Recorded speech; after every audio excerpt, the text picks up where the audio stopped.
championship game here at Amsoil Arena. Spencer, I know you talked to Hibbing Chisholm prior to tonight's game, and you have our Play It Again Sports Blue Jackets preview. That's right. Hibbing Chisholm did something that so many teams have dreamed of doing on a Super Saturday, and that was simply beating the Hermantown Hawks. We caught up with them after the game and talked about the momentous upset that they had and how they got to this very stage. The Hibbing Chisholm Blue Jackets completed the unthinkable. A 6-3 regular season loss against the Hermantown Hawks loomed in the minds of the Blue Jackets, taking the ice Saturday. Under head coach Aaron Jamnick and the Swanson brothers, though, those thoughts were erased. For a game between two of the best goalies the state has to offer, scoring was early and often, as the Blue Jackets found themselves down just over 4 minutes into the game. But that certainly didn't faze them. I don't think it was tough at all. I mean, we came into this game knowing that we can get them and we can win, and just the way we bounced back after that first goal, it was really good. You don't necessarily want to go down right away, especially that early in the game, but I mean, it's something that we've worked on all year round. I think at the beginning of the year we kind of struggled with that, but I think now that we've progressed, we've gotten a lot better with it. And me personally, I've always been, come on boys, let's go, getting them back going, because that's just what it takes. To the tune of half of the Swanson duo, Tate Swanson not only erased the Blue Jackets' deficit, but turned the tables on Hermantown, giving Hibbing Chisholm a 2-1 lead early in the second period. When you have the chance to shoot it, you gotta shoot it. Especially this guy. This whole season, I don't try to do a toe direct, but this game he shot it. That's why he got 2 goals. Naturally, Hermantown would even up the score, but thanks to Ben Galley and Isaiah Hildenbrand, set the stage for a dramatic and potentially program-changing 17 minutes. They definitely came slow, and there was definitely some momentum changes in it, but it was good. I mean, you want it to get over, but at the same time, you play the sport because you love it, so enjoy every minute of it. The last few minutes felt like forever, but the guys really battled. It was so proud of them. A Cole Swanson goal just 5 minutes into the third period was all but the icing on the cake for the Blue Jackets, making it a total of 3 Swanson brother goals on the day. They're outstanding. Their complete game is so far the last season, and it's cool to see. In his first year as head coach, Aaron Jamnick put a W in the win column against Hermantown for the program's first time since 2005. Jamnick's hiring certainly changed the Blue Jackets culture. He's done a ton for us, and he spends so much time after practice and after games just watching film, and just spends all his time just worrying about us. And practices, they're hard-paced, they're fast, and he always expects the best from us. And the first-year bench boss and his squad will try to break some more program droughts as they stand just 1 win away from the Blue Jackets' first state tournament appearance since 2011.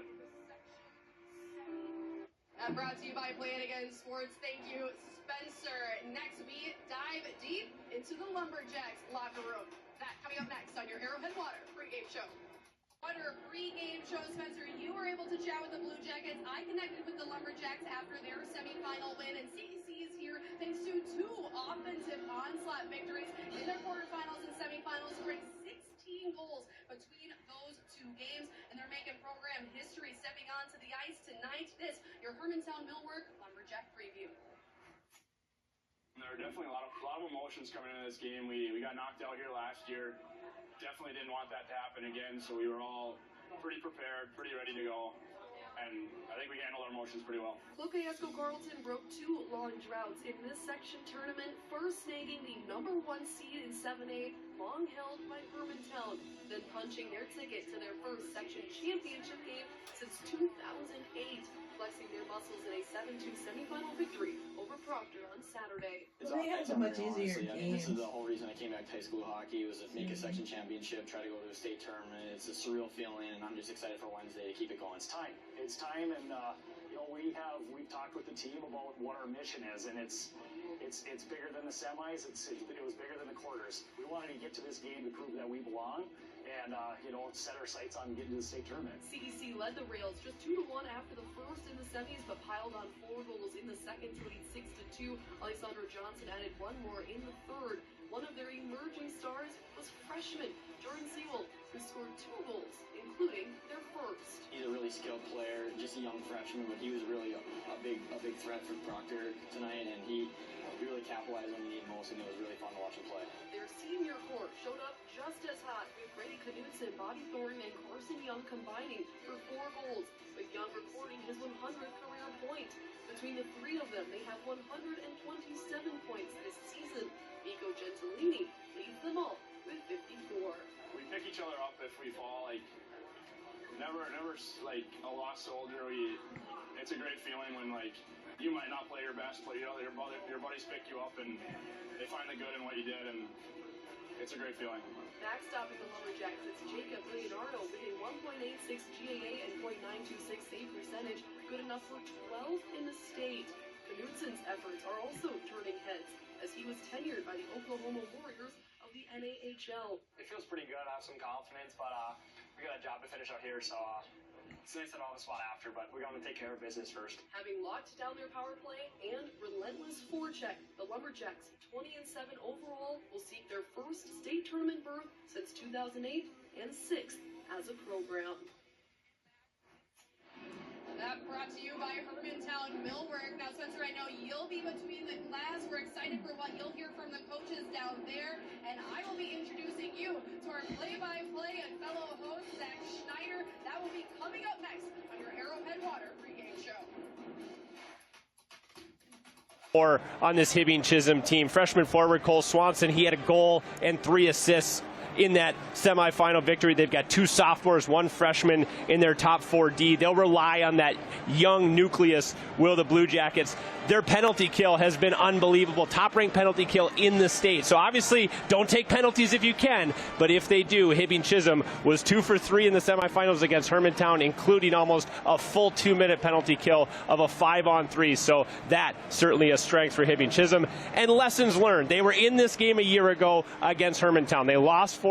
They avenged that loss on Saturday against the Hawks. Can they now get over the hump and win this championship game and get to the state tournament? They've been here under the bright lights. Now it's time for the Hibbing Chisholm team to take the next step and win this game tonight. For Cloquet Esco Carleton, the leaders have to lead. As young as Hibbing Chisholm is, Cloquet Esco Carleton has a senior core that is so very good. Their top forward line, all seniors. They combined for 3 goals, 3 assists in the semifinals. Their top 2D, also seniors. So experience, even if it's not in the section final, that will be a key for the Lumberjacks. The secondary scoring, if those seniors aren't going to get it done, where can the goals come from? Well, freshman forward Jordan Sewell, he had 2 goals in the semifinals. Carson Young, he's a senior, but he's on the back end. He scored a goal in the semifinals. Can they get production outside of those top big forwards for CEC? And they've got to have some short memories. These 2 teams split in the regular season, but the second of those games came just 2 weeks ago. Hibbing Chisholm came into Cloquet. They won 5-2. Cloquet Esco Carleton needs to forget that game. They've had success so far in the postseason. Can they keep doing what they've done to have success in this game and move on to the state tournament? This is going to be such an exciting match. The stands are already filling up with purple and blue here at Amsoil Arena. But we've got much more to come on our Arrowhead Watch coming up next.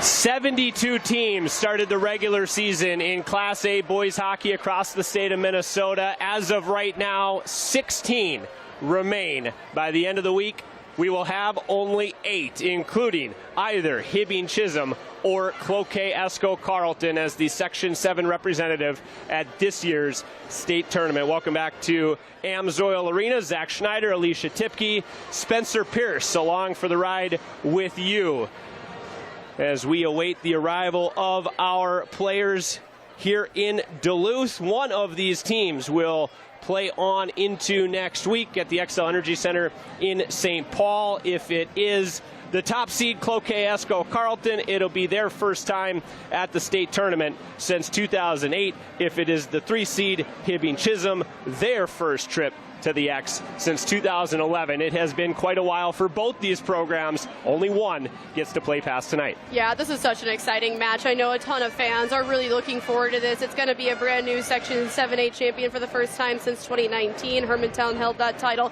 every year since then. It was Greenway who had knocked them off in that 2019 season. So this is going to be so exciting for these 2 programs. I mean, these stands have been filling up since the doors Open, which has been about an hour before puck drop even. The highly anticipated battle. We've got bands from both schools here, fans, we've got student sections. It's going to be a really exciting one, and a big history battle between these two as well. They faced off twice this season alone, but of course a section semifinal rematch from last season, now in the title match. Well deserved here. Hibbing Chisholm won that semifinal game a year ago, 4-2 over Cloquet-Esco Carleton. Went on, as we said just before the break, to lose to Hermantown in the section championship.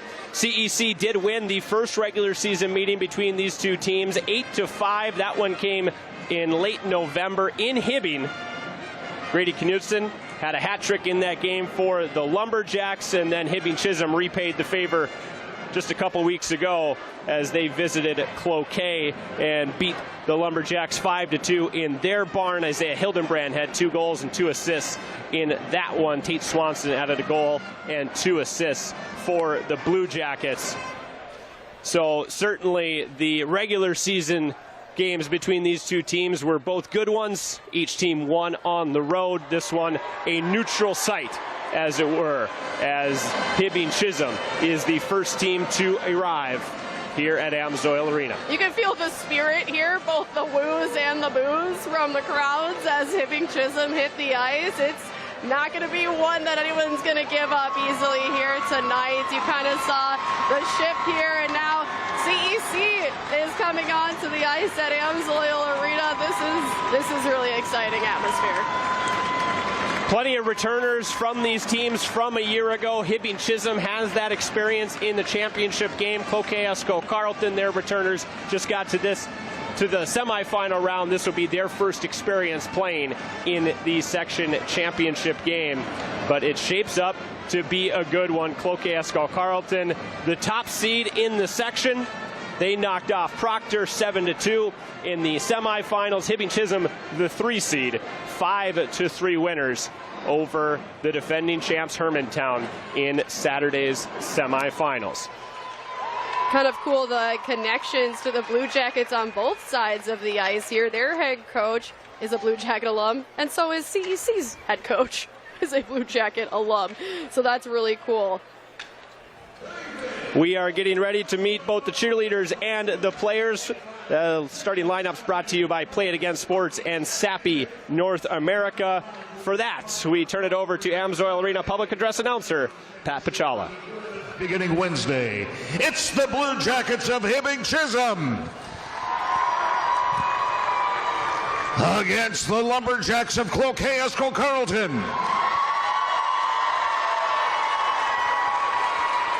Before we get to the players, let's meet the cheerleaders.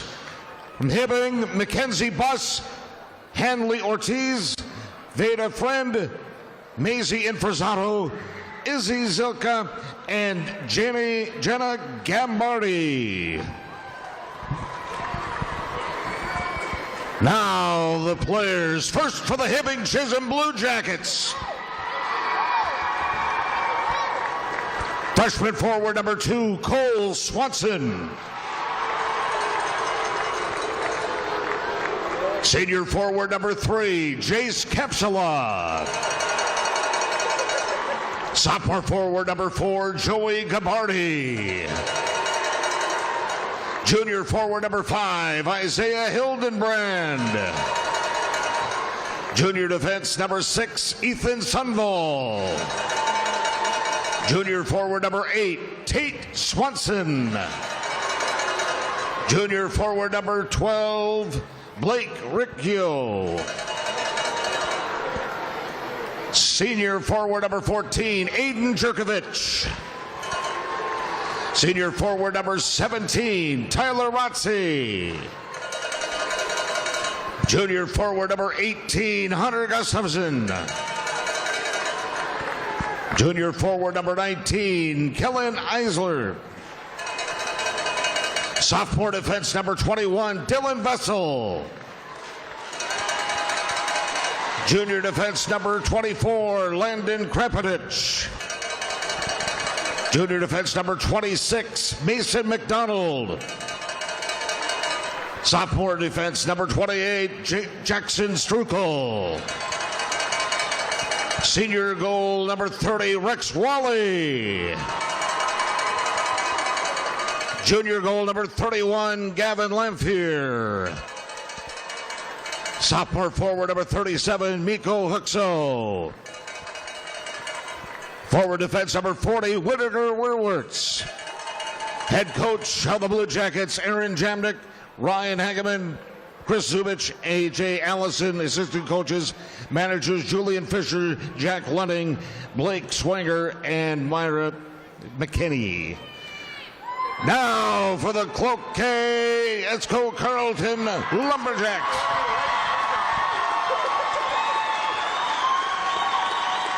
Junior goal number 1, Jacob Ilianato.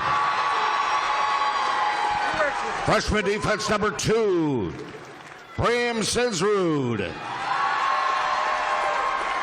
Senior defense number 4, Gavin Gibson. Senior defense number 5, Karsten Young. Sophomore defense number 6, Chase Lane. Junior forward number 7, William Cargela. Junior forward number 8, Lucas Genolini.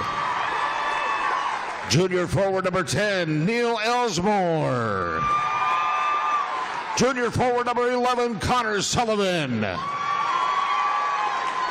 Senior defense number 12, Hudson Sensrud. Senior forward number 13, Brady Knudsen. Senior forward number 14, Nicholas Genolini. Senior forward number 15, Bobby Thornton. Senior forward number 16, Alessandro Johnson. Freshman forward number 17, Jordan Sewell. Sophomore defense number 19, Caden Willis. Senior forward number 21, Leo Lewinson. Junior defense number 22, Cole Panovich. Senior forward number 26, Preston Strang. And senior goal number 12, Jameis Halverson. Head coach Jay Walters, Brian Stevenson, Jake Bozzi. The assistant managers, Davis Nesrud and Quinn Waters. Ladies and gentlemen, fans, please rise. The Cloquet Band has our national anthem.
Those player introductions brought to you by Play It Again Sports and Sappy North America. We will drop the puck. The Section 7A Championship went on against Hermantown. Cloquet Esco Carlton really strong throughout that semifinal game against Proctor. We'll see who can gain the upper hand early in this championship game tonight.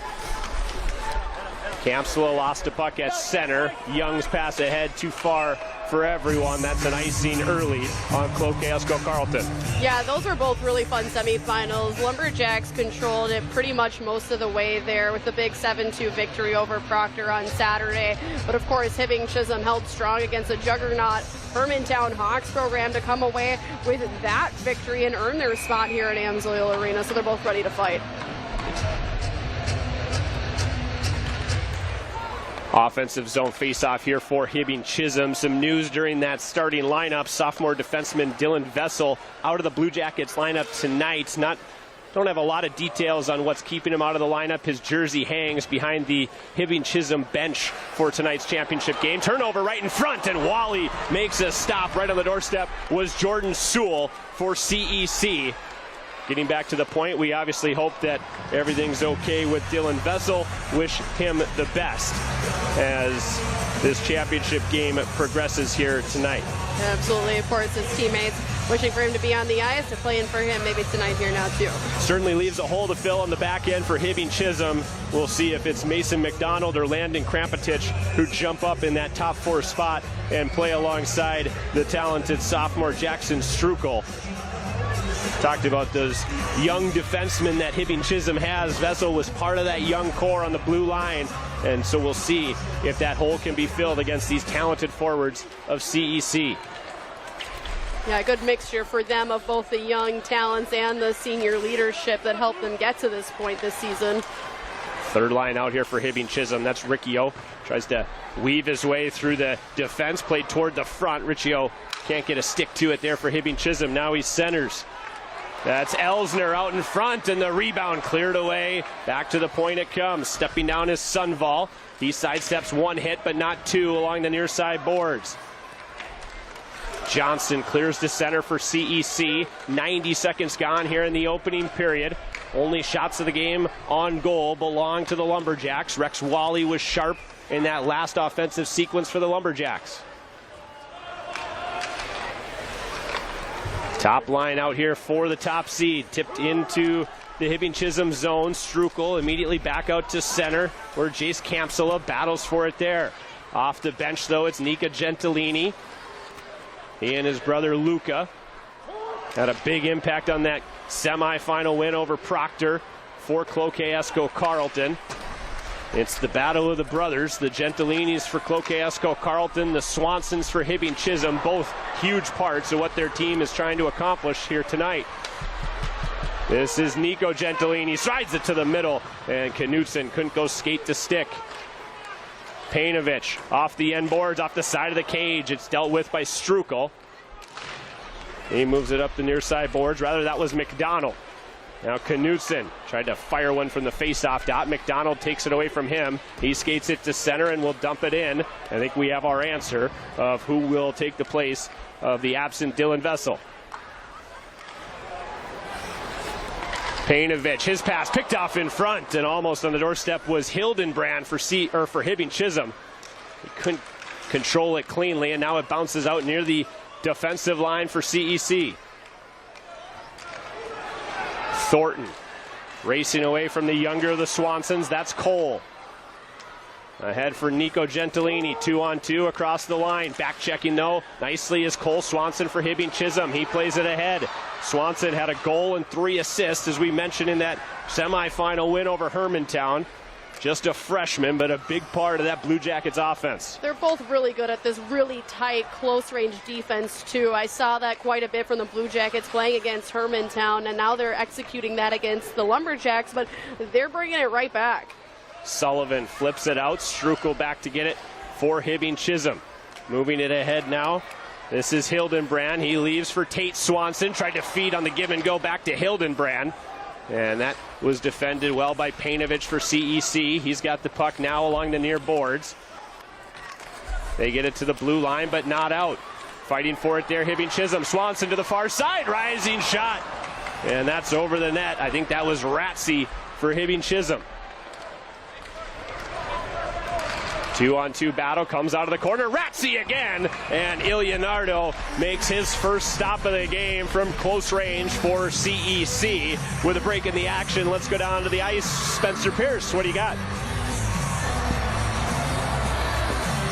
Hey guys, yeah, I was able to catch up with one of the Blue Jacket team managers in regards to the Dylan Vessel jersey hanging, and what he told me was that Dylan, unfortunately, is in the hospital right now. He's got a little bit of kidney failure, so obviously the Blue Jackets hoping that he gets well soon and he can make this trip to a potential state tournament with them. Obviously, he's in our thoughts and prayers as well. Yeah, certainly some things more important than hockey, so get well soon to Dylan. Hopefully you can rejoin the team at some point. His teammates hoping it'll be next week at the XL Energy Center in St. Paul. Yeah, absolutely. Best of luck to him, of course. Out to center ice it comes. It's picked up there by Whitaker Rewerts, another freshman for Hibbing Chisholm. Now from the circle, rising shot. That came from Elsner, fought off by Ilianardo, and back out to center ice it comes. Picked up by Alessandro Johnson. Losing his stick was Krampetich. First time we've seen him, so maybe a timeshare between McDonald and Krampetich as that fourth top defenseman for Hibbing Chisholm. Rewerts to the far side and out to center. Galley tipped it there. Shot in by CEC. And now Galley will skate it back to center ice. Plays it ahead for Kampsala.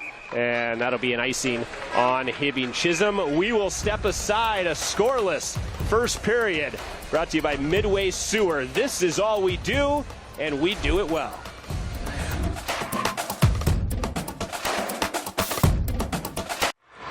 Still a scoreless game on the first period scoreboard, brought to you by Midway Sewer. This is all we do, and we do it well. Cloquet-Esco Carleton had the first couple chances of the game. Hibbing Chisholm has fought back. A couple shots on goal in the last little bit for the Blue Jackets, but some pretty good pace to the opening 5 minutes and change of this game. Yeah, I do love the pace. I do love the energy. And, you know, both of their first periods weren't necessarily high scoring in these semifinals either. Despite that final score for Cloquet being 7-2, it was just 2-1 in favor of the Jacks after the first, and Hibbing Chisholm's was just 1-1 tied to the Hawks. So they're just getting their momentum. They're getting their feeling of this big, very exciting atmosphere here at Amsoil. Historically this season, both these teams very good in first periods. Hibbing Chisholm has outscored teams 40-16. Cloquet-Esco Carleton 40-17. Now a 4-on-2 developing for Hibbing Chisholm. This is Swanson to the far circle. Fires it wide of the goal. And off the boards, it'll be flipped out to center by CEC. Yeah, and of course they both knew this was going to be a fight heading into this one. Each of them trying to make some recent program history, getting their ways back to state after over a decade. You know, one of the things that Cloquet-Esco Carleton talked about was just always having each other's backs. Doesn't matter. Obviously, you want to be on the board first, but if you're not, just picking each other up when you fall. And that was one of their big messages, was just their team emphasis, their family-minded Lumberjack goal of continuing to win. And you brought up the coaching connection from CEC to Hibbing Chisholm, the opponent tonight. Shea Walters helped Hibbing reach the 2004 state tournament. He was a junior that year. The Blue Jackets finished third. In the section championship game, they beat Hermantown 3-2. Shea had 3 assists. All of them ended up with his big brother Drew scoring the goals. And then they went on to finish third at the state tournament. So tonight, Shea Walters tries to eliminate his alma mater. That's so exciting. Such a great family connection there. I'm sure he maybe had a shot or two playing in Duluth, going off to play college for Bemidji State there as well, so a familiar place for him, of course.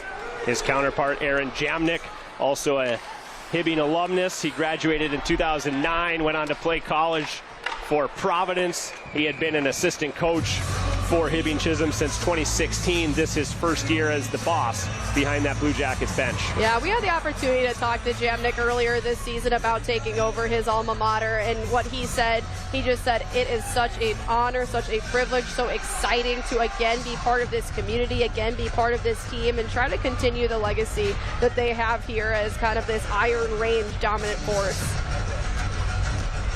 Didn't ask Aaron specifically about this in the build-up to this game, but the age difference between he and Shea, Jamnik probably looked up to Walters as a younger player, probably was really excited about that 2004 state tournament, and now a chance to eliminate his former classmate and his team and head off to the state tournament. So the connection's pretty fun in this matchup this evening.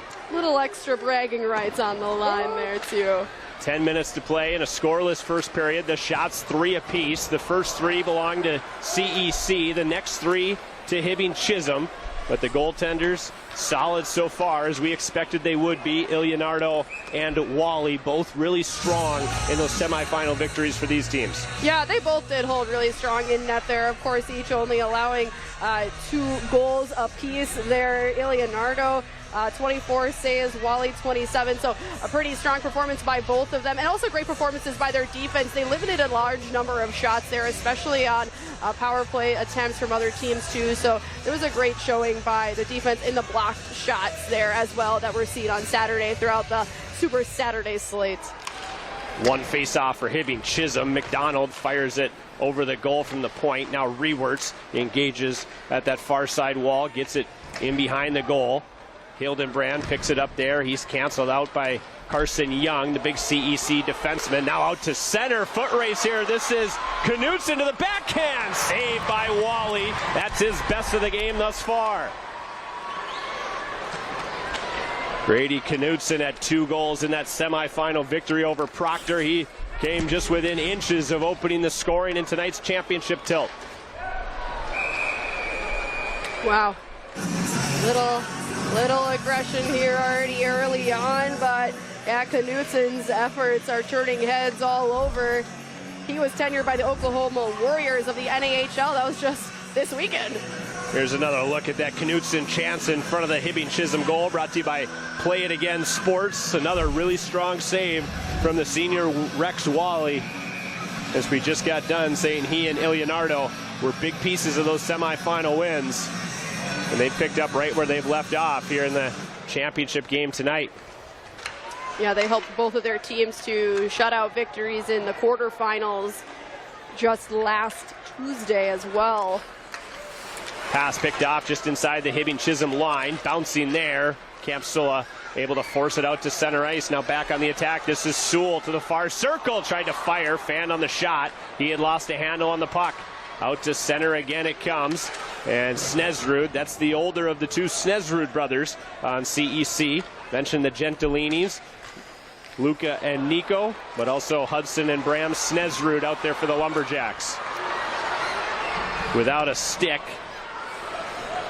That was Sunval who kicked it to the corner for Hibbing Chisholm. He still doesn't have his stick back as it lays at the far point. Advantage to CEC as they move it to the front, and that wayward stick actually works to the Hibbing Chisholm advantage and knocks it out to center. Young now leaves at the point. A long shot from Luenzi is wide. Rewerts tracks it down at the far boards for Hibbing Chisholm, and out to center it comes. And a penalty behind the play. It appears to be on Cloquet Esco Carlton. Preston Strang will head to the box. 2 minutes for roughing, and Hibbing Chisholm will get the game's first Benna-Ford power play. Big opportunity for the Blue Jackets to try to strike onto the board first here and get their momentum rolling in their favor with still just under 8 minutes left here in this first period. The Blue Jackets just over 31% on the year with the man advantage. 1 for 3 in the semifinals against Hermantown. CEC's penalty kill 80% on the season. 3 for 4 in the semis against Proctor. Chance now for Knutson. Shorthanded, 1-on-1. A long shot was wide of the goal. As the Blue Jackets will try to regroup in their own end. Long pass tipped in by Hildenbrand. Couldn't catch it cleanly at the line. Snesrud, that's Bram, rather Hudson. He tried to wrap it around the boards. It's taken back by Hibbing Chisholm. Sunval to Cole Swanson. Back to Sunval at the point. He lows, doesn't fire. Tried to give it to Tate. One-time pass, no good. Tate Swanson circles back. Now it's Sunval across for Cole Swanson. Across for Tate. 1:15 to go in the Hibbing Chisholm power play. Hildenbrand, Sunval, Cole Swanson. Back to Cole. Long shot, missed on the stick side. It's held at the far point. No, it's not. Bounces out to center. And Tate Swanson will regroup with 1 minute to play in the power play. Tate Swanson tried to cut to the middle. It pops free out to the point. Long shot is controlled by Carson Young and cleared for CEC. It's in on goal, and Wally covers up. We'll get a face-off in the defensive zone for Hibbing Chisholm, still with 45 seconds to go in the power play. Yeah, big clear, of course, there for the Lumberjacks to get that out of their zone. They've been doing good. We talked about the blocking shots, but it's just coming in such great times for them here. They're able to get in front of the puck. They're able to see the vision in the Blue Jackets' shot attempts to just get in their way, and that's huge for them.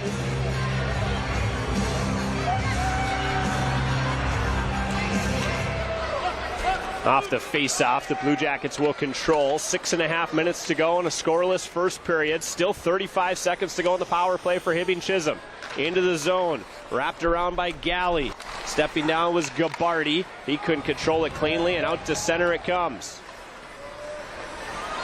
Whitaker rewerts. He'll load up through neutral. He's got some space at the circle. A block shot by Hudson Snesrud as the C's parted on the far side for Rewerts. And another clear here for CEC with 10 seconds to go. That should just about do it on the Lumberjacks penalty kill, their first of the game. Yeah, Blue Jackets were trying to strike first on the power play. Their first goal on Saturday against Hermantown came on the man advantage. Back to 5-on-5. CEC has killed it off. Capsula's shot was blocked. Now skated to center ice. It's picked up there by Strang out of the box, and that one off the mask of Wally. Not the most comfortable save, but it's out of play, and we will take a break. Still scoreless on the first period scoreboard, brought to you by Midway Sewer. This is all we do, and we do it well.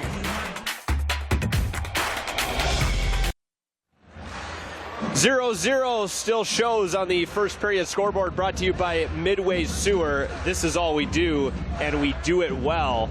Shot 6-3 to this point in favor of Cloquet-Esco. Carleton, no shots on goal on that power play chance, the first of the game for Hibbing Chisholm. Yeah, huge momentum mover for them to be able to get out of that without even allowing that shot on goal. It's going to make them feel pretty powerful defensively, which is what they need coming into this game with the offensive prowess that the Blue Jackets bring in tonight. Picked off pass here, Nico Gentilini behind the goal for CEC. Leaves it for Knutson. He tried to feed the point. Young was shaded toward the middle. It goes back to the Lumberjack zone. Cole Painovich off the boards. Nico Gentilini gloves it down. He's pressured in the far corner by Tate Swanson. Gets some help now from Hildenbrand. Tate Swanson digs it free. He's checked off the puck by Young for CEC. Now his younger brother Cole shovels it toward the net, and Ilianardo will cover up with exactly 5 minutes to play here in period one. Yeah, so speaking of that offensive prowess that the Blue Jackets do bring to the table here at Amsoil, the Swanson brothers, they are stellar on the ice. Tate Swanson with 58 points this season off 18 goals and 40 assists. Cole Swanson 46 points, 17 goals, 29 assists. Huge game, huge season for these boys tonight. They said they love playing with each other because it's kind of like being able to read each other's minds.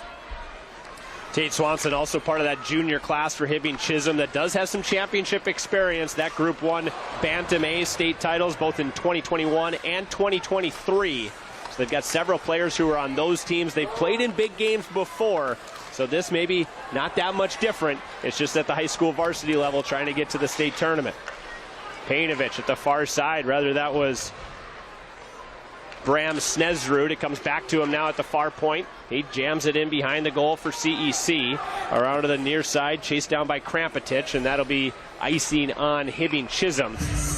Yeah, among those that are aware of the pressure that comes with a section championship game is Hudson Snesrud on CEC. He helped lead the Cloquet-Esco Carleton boys soccer team to a section championship win just this fall. So that would have been back in November that he helped lead those Lumberjacks to state. So he knows what it takes to perform big on a stage like this in the bright lights and to go to the state stage. The Snesrud boys have a family connection to CEC. Their dad, Matt, was on a state tournament team for the Lumberjacks back in the 1990s. So the Snesruds trying to go 3 for 3 in a way of getting back to that state tournament. Keeping the family proud in there for sure. Far side boards, out to center ice it comes. This is Young. He moves it forward, tipped in by Luenzi for CEC. Back out to center, and Painovich this time will shoot it back in for the Lumberjacks. First one there is Elsmore.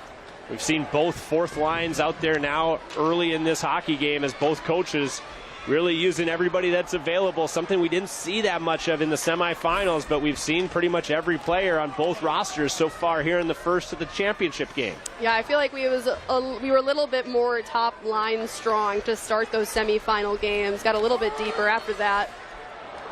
Young fired one off the shoulder of Wally. CEC was changing, so he's the only forechecker in, and Hibbing Chisholm will clear it out ahead of the CEC line. Hildenbrand in a big collision at the far side. That was with Nico Gentilini. Both players back to their feet, and play continues. Knutson ahead for Thornton, who shoots it in for the Lumberjacks. Sundvall around to the far side, held by Bram Snesrud. To the corner, Thornton. Up the far boards, that pass picked off and poked to center by Hildenbrand. Shot back into the Hibbing Chisholm zone by Hudson Snesrud. Ahead at the CEC line, Hildenbrand couldn't catch it cleanly. Knutson moves it ahead at the line. This is Nico Gentilini. Has it poked away, lost a handle to the near boards. Now tried to feed the middle. Long shot from Knutson was blocked. Thornton tracks it down at the far side. Another shot from Knutson, and that one softly in on goal, taken now by Rewerts, the talented young defenseman for Hibbing Chisholm.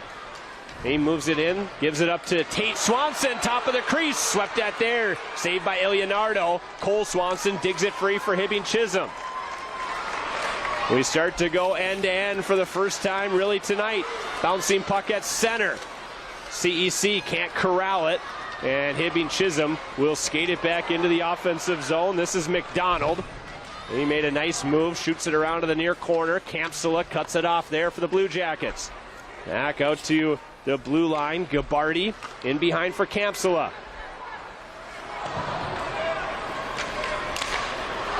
Galley tried to track it down behind the goal for Hibbing Chisholm. CEC clears, they'll wave off icing, and McDonald back to collect it for the Blue Jackets with just over 90 seconds to go in what so far has been a scoreless first period. Galley. Kampsula shoots it in, cross corner. Painovich, the first one there for CEC. Kampsula takes it away along the boards. For two teams that have combined for 80 goals in the first periods across this season, so far none here in the championship game. Yeah, it shows you what a wonderful matchup this is. Truly a championship game. It's exciting to see how well Leonardo's done, kind of fighting his way into this starting spot this season. Really well done here by Sundvall. Moves ahead for Hibbing Chisholm, and he's upended by Young as he made a move to the middle. Brilliant defensive play on the other end for Sundvall, and he almost went coast to coast for the Blue Jackets. He's got it now ahead for Hildenbrand. Final 45 seconds, bouncing puck in on goal, and Leonardo will swallow it up for Cloquet-Esco Carleton. Yeah, for a little while this season, he was splitting time with James Halverson. They both did great things for this team. Leonardo, 13-4, Halverson, 7-3, but it was Leonardo who, of course, is holding on to the Lumberjacks pipes tonight, doing a great job so far keeping the Blue Jackets off the board. For the season, a save percentage of .926 for Leonardo. That's pretty good no matter what level you're at. If you can get into the 920s or above, you've done your job as a goaltender. So far tonight, the junior has been rock solid, as has Hibbing Chisholm's senior on the other end, Rex Wally. Yeah, they both seem to know where the puck is, no matter what scrum is coming in front of their net, no matter where the puck is coming from. Their vision is both absolutely stellar. Offensive zone face-off here for Hibbing Chisholm. They win it to Cole Swanson. He fires one, and Leonardo sticks out the right pad, makes the save for CEC, who control now in their own zone. Snesrud ahead, intended for Thornton. He got a tip to it, says the official. And that's Strukel who will pick it up for Hibbing Chisholm. He skates it to center ice. Taken away from him. Now he gets the bouncing puck back at the CEC line. Fires one wide of the goal. Final 15 seconds now of the first. Thornton, he has his pocket picked by Cole Swanson. Swanson to the far circle, a shot, rebound, swept away, rebound in on Leonardo, still free in the crease. A couple of players whack at it, but the whistle goes, and somewhere under that mess is the puck. 6.5 seconds to go. Hibbing Chisholm almost with a late marker. Wow. Almost a huge momentum changer to enter into intermission here. Pile of bodies, and the puck does not cross the line. Well, you can see the game-changing ability of freshman forward Cole Swanson. CEC has possession of that puck, just trying to gain the red line and probably dump it in. Swanson picks the pocket of one of the Lumberjacks and turns it immediately up the ice. He created that chance, and Hibbing Chisholm had 2 or 3 whacks at it with the puck still free in the CEC crease. Yeah, great work by Hibbing Chisholm to push into the net and to just continue to keep fighting. Just not quite enough to get the edge here late in the first. Aaron Jamnick getting an explanation from the officials, and we will drop the puck in offensive zone face-off here for Hibbing Chisholm. Chance to win a draw and maybe get a shot on goal. Swanson tried to go forward with it. CEC wins it and floats it the length of the ice. We will have a scoreless first period in the books here at Amsoil Arena in the Section 7A championship game. You know, this is so exciting. I know some, looking at the scoreboard 0-0, but this is an immensely intense game for them to each hold each other. You talked about how strong both these programs were in the first period, and now to get them here at a stalemate after the first period, it's going to be a wild second coming up. The first goal becomes more and more important the later we go without one. 17 minutes in the books, still scoreless between Hibbing Chisholm and CEC. Let's go to the ice where Spencer is joined by Blue Jackets head coach Aaron Jamnick. Coach, we just saw one of the refs come over to you and kind of explain what went on in that scrum. What was he telling you? Yeah, he said they didn't cover it. No big deal. All right, no big deal. Not really the period that you're used to between these two teams, kind of high scoring all season between you guys. What's your assessment of this one? Yeah, I know both teams are playing, good defensively, and we just got to play simpler. How much confidence does it instill in you as a coach to have Rex back there? I mean, he stood on his head all season in this tournament for sure. Yeah, he's been great all year for us, and yeah, we're lucky to have him. What's your message to the team in the locker room? Hey, relax, guys. Play simple. Let's advance the puck. Right on. Appreciate it, Coach. Good luck. Guys, back up to you. Thanks very much, Spencer. 20 goals scored between these two teams in the 2 regular season meetings. 8-5, CEC won the first one. 5-2, Hibbing Chisholm the second regular season meeting. No goals through 1 period here in the championship. Truly is a showing of the best 2 teams in this Section 7A boys hockey tournament. I mean, this is what people hope for when they want to watch playoff hockey. Kind of saw the momentum shift back and forth. I thought early on in the period, CEC owned more of the momentum. In the middle part, Hibbing Chisholm, and then maybe at the end, CEC started to grab some of the momentum back, and then it was Hibbing Chisholm in the closing seconds that almost got a late goal in the first. So truly a back and forth period. It felt almost maybe like 3 or 4 mini periods within the bigger 17-minute first period we had. Yeah, I'm really intrigued to see what this second period is going to look like, especially after that push by the Blue Jackets at the end with some momentum changers there. There were 5 goals scored in the second period between Hibbing and Hermantown, and 8 scored between CEC and Proctor in the second period of their semifinal game on Saturday. So who knows? We'll see what's coming up here in the second. And both these teams have been really good, as most teams are, when scoring the first goal this year. Cloquet Carleton 16-3-0 when they get on the board first. Hibbing Chisholm 15-4-0. Both these teams have won just 4 times this season when the opponent gets on the scoreboard first. So as we move later and later into this game, that first goal becomes more and more valuable, it would seem, in this Section 7A championship game. Yeah, absolutely. And of course, they both want this so bad. 2008, last time the Lumberjacks were able to punch their ticket to the state tournament. 2011, last time for Hibbing Chisholm as a program to make their trek down to the X. Just 2 periods left here to figure out who's going to claim that Section 7A crown and earn their spot in Wednesday's Class A state tournament. Chisholm and Cloquet Carleton. We had a few close chances. Both directions in that opening period. Neither team was able to find the back of the net, but both created some offense in the terms of good chances in front of the goal. Yeah, there were some pretty great chances this period. One of them was by Jordan Sewell, who had great looks at a couple goals in the semifinals there for the Lumberjacks, and he was shut down there by Rex Wally. Grady Knutson got another great scoop and almost score, but again, no go there thanks to Rex Wally standing strong. Brick wall there in net so far for the Blue Jackets. Hibbing Chisholm then turns around, gets a shot. Cole Swanson trying to break past Jacob Leonardo there. Swanson kind of in that scrum in front of the net, but again, nothing to go there. Blue Jackets had a real nice push at the end thanks to a power play attempt, but nothing that they could convert on. Yeah, really strong goaltending at both ends and a scoreless game through one period here at Amsoil Arena. The winner off to next week's state tournament. We will take a break, and after that, the second period here from Amsoil Arena in Duluth. Hibbing Chisholm, Cloquet Carleton tied after 1 here on WDIO TV.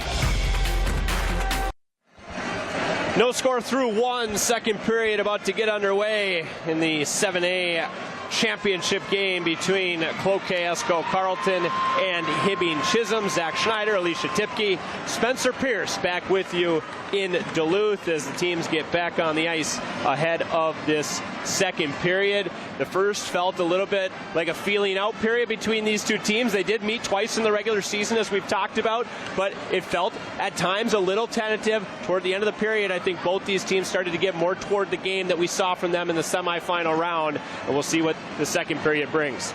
I think feeling out period is a perfect way to describe that. Testing each other's limits, testing each other's defense, which of course it's their defense that held them so strong. Both of these teams are in shutouts to start this section tournament in the quarterfinals. That was a week ago last Tuesday. And of course, they both held strong, only allowing 2 goals apiece here in the semifinals on Saturday. So I think they learned a lot about each other. They're both, of course, in the final push. Everyone calls the postseason a new season, turning a leaf here to try to get to the state tournament. So it's going to be exciting to see what their conversations were in the locker room to get the offensive going here at Amsoil. Talked about the experience of both these teams. Cloquet Carleton, the top seed in this year's Section 7A playoff bracket. They returned the top 4 scorers from last year. They did graduate their entire top line from last year. Some seniors that aren't here this year for this run, but a lot of their top point producers back for Cloquet Carleton. Hibbing Chisholm, meanwhile, they only lost 4 players in total from last year's roster. It did include their top 2D, which they had to replace, but a lot of players that were there last year. Cloquet Carleton lost to Hibbing Chisholm in the semifinals. Then Hibbing Chisholm went on to lose to Hermantown in this championship game. So a lot of players that were here last year and now trying to win this final game and get to that state tournament. Yeah, CEC senior Bobby Thornton, he talked about those emotions coming into that semifinal game, getting knocked out last year, saying there was a lot of emotions going back into the semis on Saturday, and they thought they handled them pretty well. He said now they're really in check. They settled in to the stage here at Amsoil Arena and are ready to get another victory here. Underway here in the middle period at Amsoil Arena.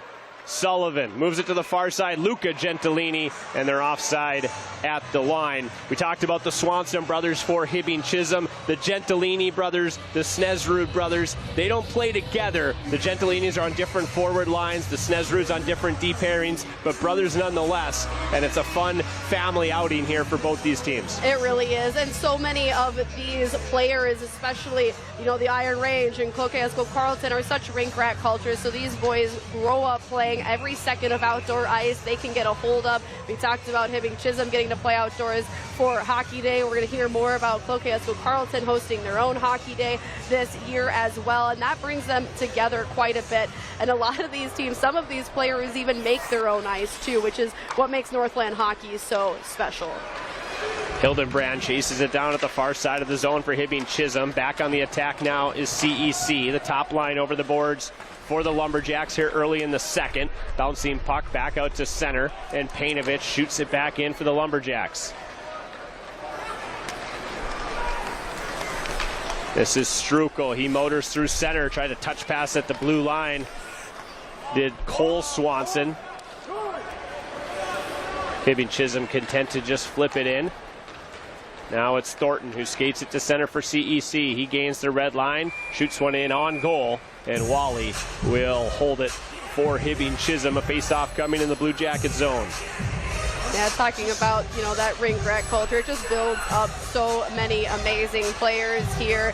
Hibbing Chisholm alum Scott Perunovich won a Hobie Baker Award with UMD. We talked to head coach Scott Sandelin of the UMD men's hockey team today, asked him about these matchups here on his home ice, Amsoil Arena. He said, I'm a 2-1-8 guy all the way. He is so excited to see so many Northern teams finding success this season. Long shot from Bram Snesrud was blocked. Now moved to the far side by Landon Krampetich for Hibbing Chisholm. Comes to Hudson Snesrud. The two Snesruds out there together on this shift, and both of them with big shots from the point, both blocked by Hibbing Chisholm. Krampetich tried to go indirectly out to center ice. Now circling back is Luenzi for CEC. Off the stick of Strang, he tips it into the Hibbing Chisholm zone. CEC has been really good at that so far tonight, getting pucks deep when they can into the Hibbing Chisholm zone. The Blue Jackets have been equally as good at puck retrieval and outlet passes. They are again here, out to center ice, the puck comes. Strang, though, immediately back into the Blue Jackets defensive zone. Krampetich chases it down, taken away. Luenzi to the circle, a shot that got past Wally, but was wide of the goal. Galley picks it up now for Hibbing Chisholm. He's defended well at the offensive blue line by Carson Young. Young back to plate in the corner now. Across for Painovich, he moves it up the near boards. Sewell relays it out to center. He lost his stick in the process, tries to kick it forward. It's taken now by Hibbing Chisholm. Sunval, and with some help, Gabardi gets it in deep. Luca Gentilini, he flips it the length of the ice. That'll go for an icing. No, they wave it off, and Strukel will have to race back for Hibbing Chisholm. He hands off for Sunval, and a penalty coming now to Hibbing Chisholm as Sunval will go for interference as Jordan Sewell was hard on the forecheck for CEC. Another big opportunity here to break open these goose eggs. First chance on the Benaford power play for Cloquet-Esco Carleton. The Lumberjacks were 2 for 3 in the semifinals against Proctor, and we talked about that Hibbing Chisholm penalty kill. They were 2 for 3 against Hermantown in the semis, but close to 93% in the regular season are the Hibbing Chisholm Blue Jackets. One of the top-ranked penalty kills in the state. So kind of strength on strength here, and Cloquet-Esco Carleton will be looking for the game's first goal. Yeah, Blue Jackets with an absolute killer penalty kill. 93%, I mean, that's absolutely amazing. That's part of one of the reasons that helped them get here. I know they're all used to playing very physical styles of hockey, but that's something that clearly has played in the Blue Jackets' favor. Their special team just really coming out and showing up for them when they need them most. A delay here as nobody from Hibbing Chisholm has gone to the penalty box. It was Ethan Sunval, I believe, the guilty party, but they're going to take Jackson Strukel.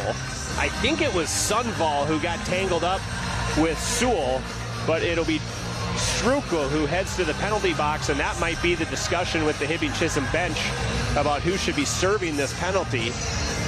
Not sure if they prefer to have Strukel or Sunval, both a couple of their top defensemen, but here we go. CEC to the power play for the first time tonight. They win the faceoff. Snesrud to Young, a drive and a save made by Wally. Carson Young scored a power play goal in the semifinals from right about that spot against Proctor. Yeah, he's been such an impressive force this year too. I mean, what a playmaker here for CEC. I mean, his dad also has ties with CEC, coaching with Dave Essie for 17 years, so they have blood deep in this program. Penalty number 28. Faceoff goes to the far side. Hudson Snesrud nicely across the line. This is Young. He walks in. Long shot. Saved by Wally. Found that one through some traffic, and now a bouncing puck comes to Tate Swanson, who clears for Hibbing Chisholm. Such a big part of a good penalty kill is always the goaltender, and already twice in this kill, Rex Wally has done his job for Hibbing Chisholm. Yeah, Wally really standing strong here for them. Snesrud back into the offensive zone, and they're offside as that came out to center. 1:19 to go in the CEC power play, their first of the game. Yeah, watching the Blue Jackets play on Saturday, too, they're really aggressive with the offensive portion of their power play, chasing that puck down, trying to keep it out of their zone as long as possible, just ticking down that clock to wind down their time when they're down a man. Lumberjacks control off the draw at center ice, ahead at the line now. Thornton to the far side circle. He fires, missed the net, and off the boards it goes all the way down. A free clear for Hibbing Chisholm. Tough part about the shot from that angle that Bobby Thornton took is you got to hit the net. They move it quickly ahead to Nico Gentilini. Leaves it for Thornton. Gentilini to the point, Snesrud. Across for Young. They'll get set up with 45 seconds still to go. In the circle, Gentilini. Snesrud. Young centers. Knutson fires one that bounced in on goal. Wally makes the save on the redirect. It's clear to the far side, held by Hudson Snesrud. Across from Young. 30 seconds still to play in the power play for CEC. Snesrud across for Young. Snesrud. Gentilini.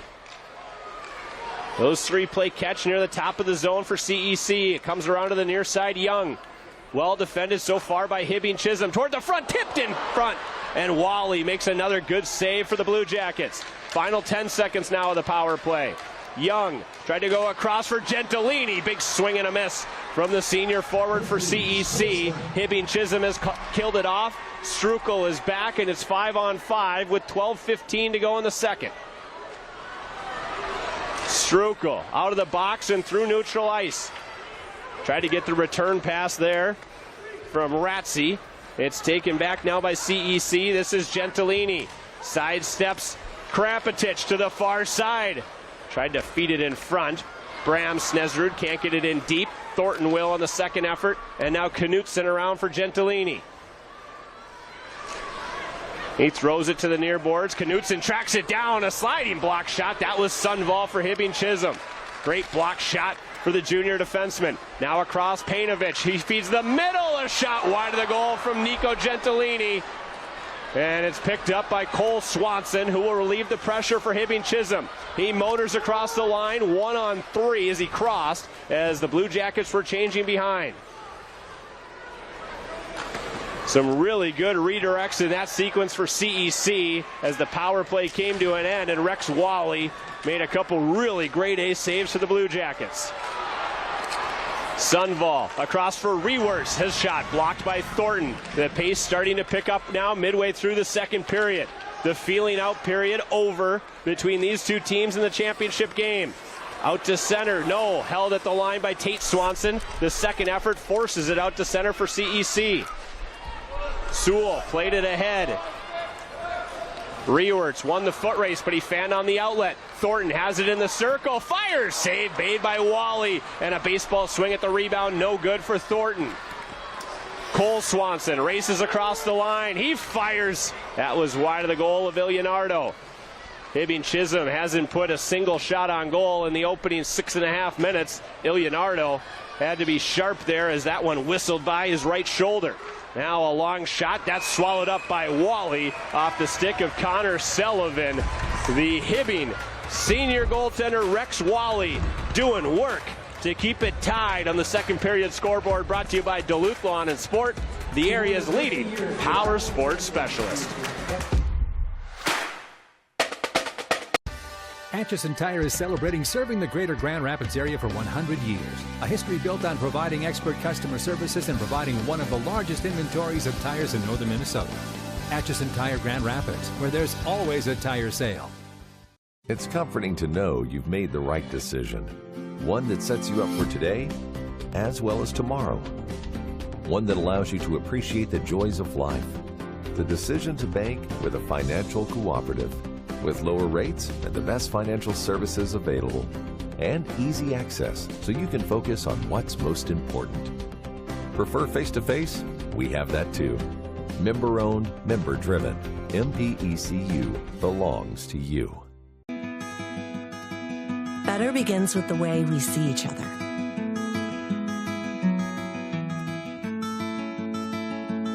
Better begins with the way we treat each other. Better begins with the way we care for each other. Better begins at Aspirus Health. Bringing out the better in all of us. At Scenic Rivers Health Services, our mission is to provide medical, dental, and behavioral health services to remote, rural areas of northern Minnesota. We live, work, and play in the communities we serve. We recognize our patients are the reason we are here, and we know it's our job to keep our rural communities healthy by offering programs like a sliding fee scale, fuel vouchers, and other resources to help patients overcome common barriers to healthcare. Visit scenicrivershealth.org to learn more. 8 shots in the period for Cloquet Esco Carleton. Still no score, though, on the second period scoreboard. Brought to you by Duluth Lawn and Sport, the area's leading power sports specialist. Rex Wally for Hibbing Chisholm has been really good to start this second period. He's the reason we're still tied 0-0. Yeah, he's been very impressive, especially through that power play there to keep the Blue Jackets right on with this tied at 0-0. Makes another really good save right off the face-off, as that was tipped into the Hibbing Chisholm bench, and we get a face-off coming here at center ice. Let's go down between the benches to Spencer.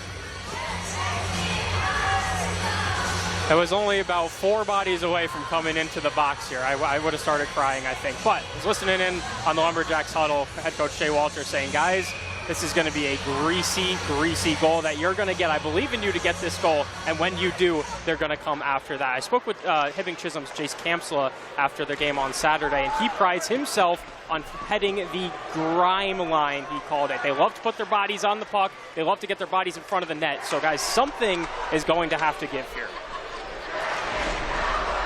That was a soft one into the bench before the face-off there. I had faith that Spencer could have handled that one had it been I think he could have toward his direction. Grabbed that. Might have to test him later on in the game. I think so. 9.5 minutes to play here in the second period. The shots in this period are 9-0 in favor of CEC. Buoyed a bit, of course, by that power play that the Lumberjacks had. This is Kamsala. He fires from long range, and Ilianardo makes his first stop of this second period and then covers up for a face-off in the Lumberjack zone.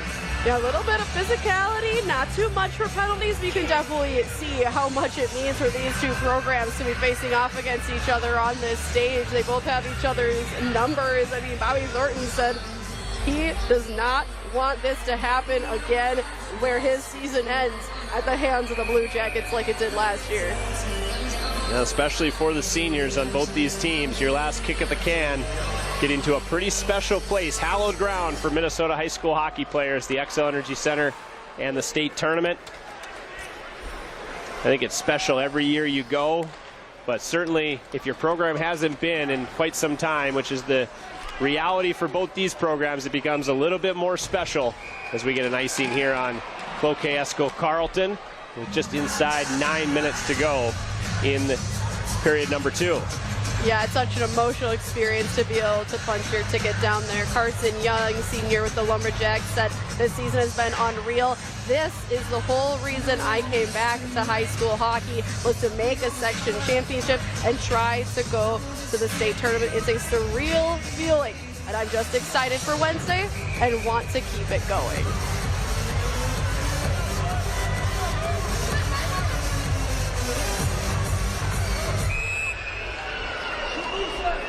Early start on the face-off here, and we'll do it again. Offensive zone face-off for Hibbing Chisholm. Both these teams hover right around 4.5 goals per game that they scored to this point. Midway through this one, still tied at zeros for the Blue Jackets and the Lumberjacks. Through center ice, puck taken away by Knutson. Good play by Strukel, who's hounded now by Thornton. He's upended, but from his knees, Strukel sweeps it away. Young across, save made on the tip in front. That was Knutson for CEC. It changed directions right in front of Wally. Now it's Sunval for Hibbing Chisholm. He tries to center. Tate Swanson on the near side of the cage. Couldn't get a shot away, and it's swept around to the near boards. That might have been the best chance of the period so far for CEC, and they've had a couple really good ones.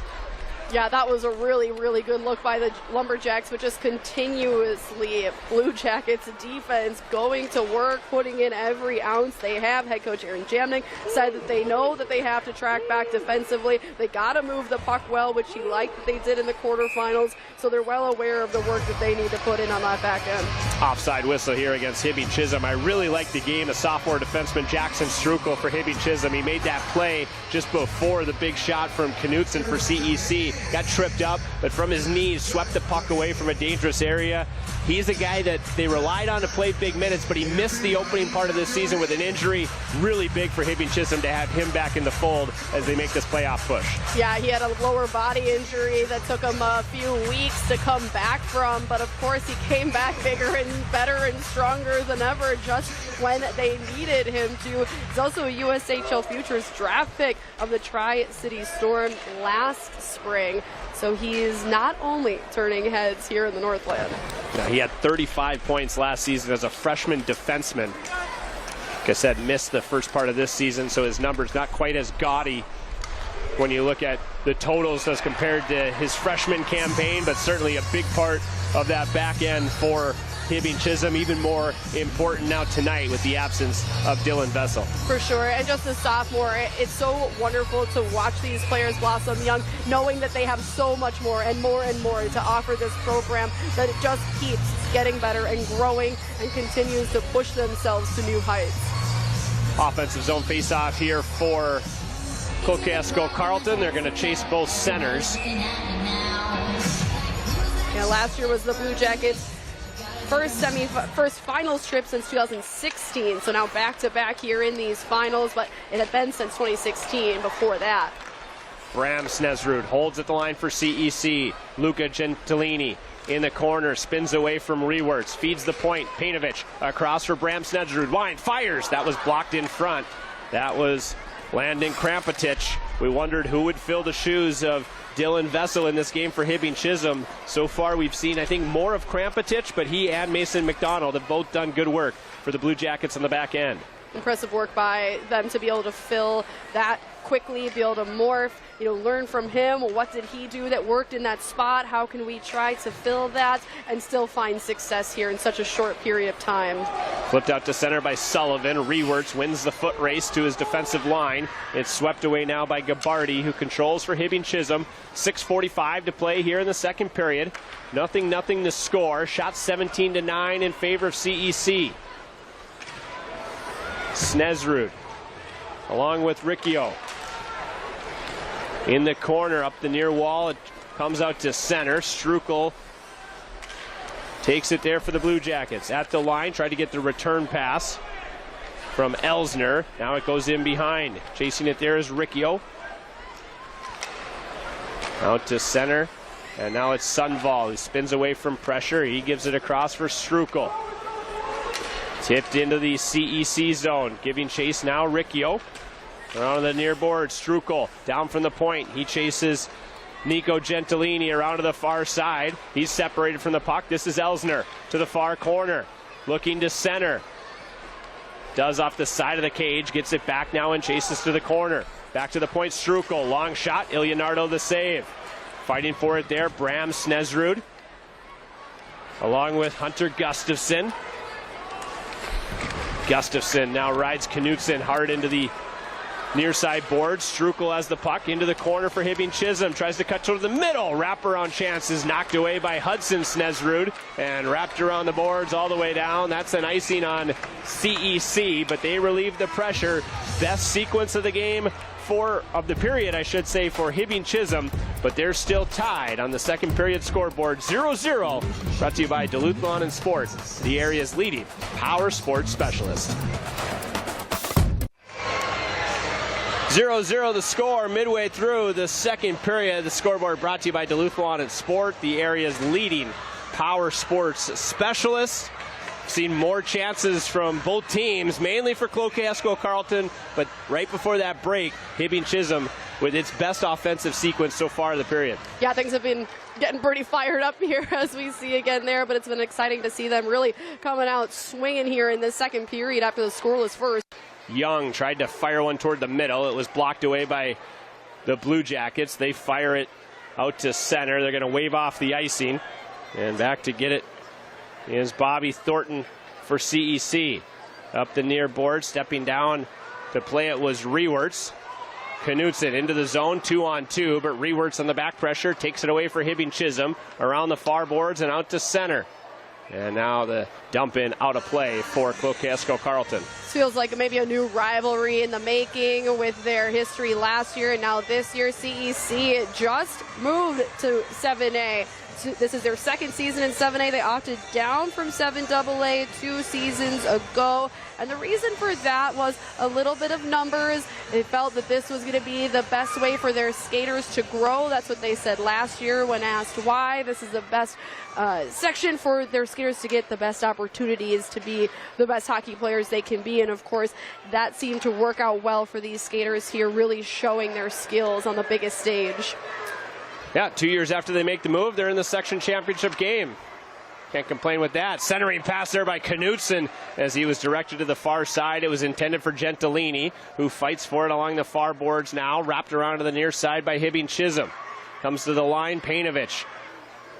Shot toward the front was deflected and now cleared around the boards for the Blue Jackets.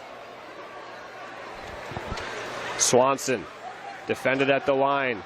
He gets it back now. This is Cole Swanson. Cuts toward the middle. Converged on by 3 Lumberjacks, and Carson Young comes away with it for CEC. Moves it ahead for Thornton as Gentilini with him at the line. Cuts to the middle. Backhander over the crossbar. That didn't miss by much for Bobby Thornton.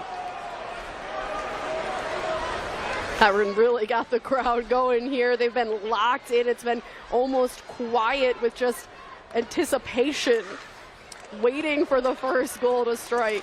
One side of the arena will get loud real quick when one of these teams is able to find the game's first goal. As big a crowd for the Class A Section 7A championship game as I can remember. And there it is.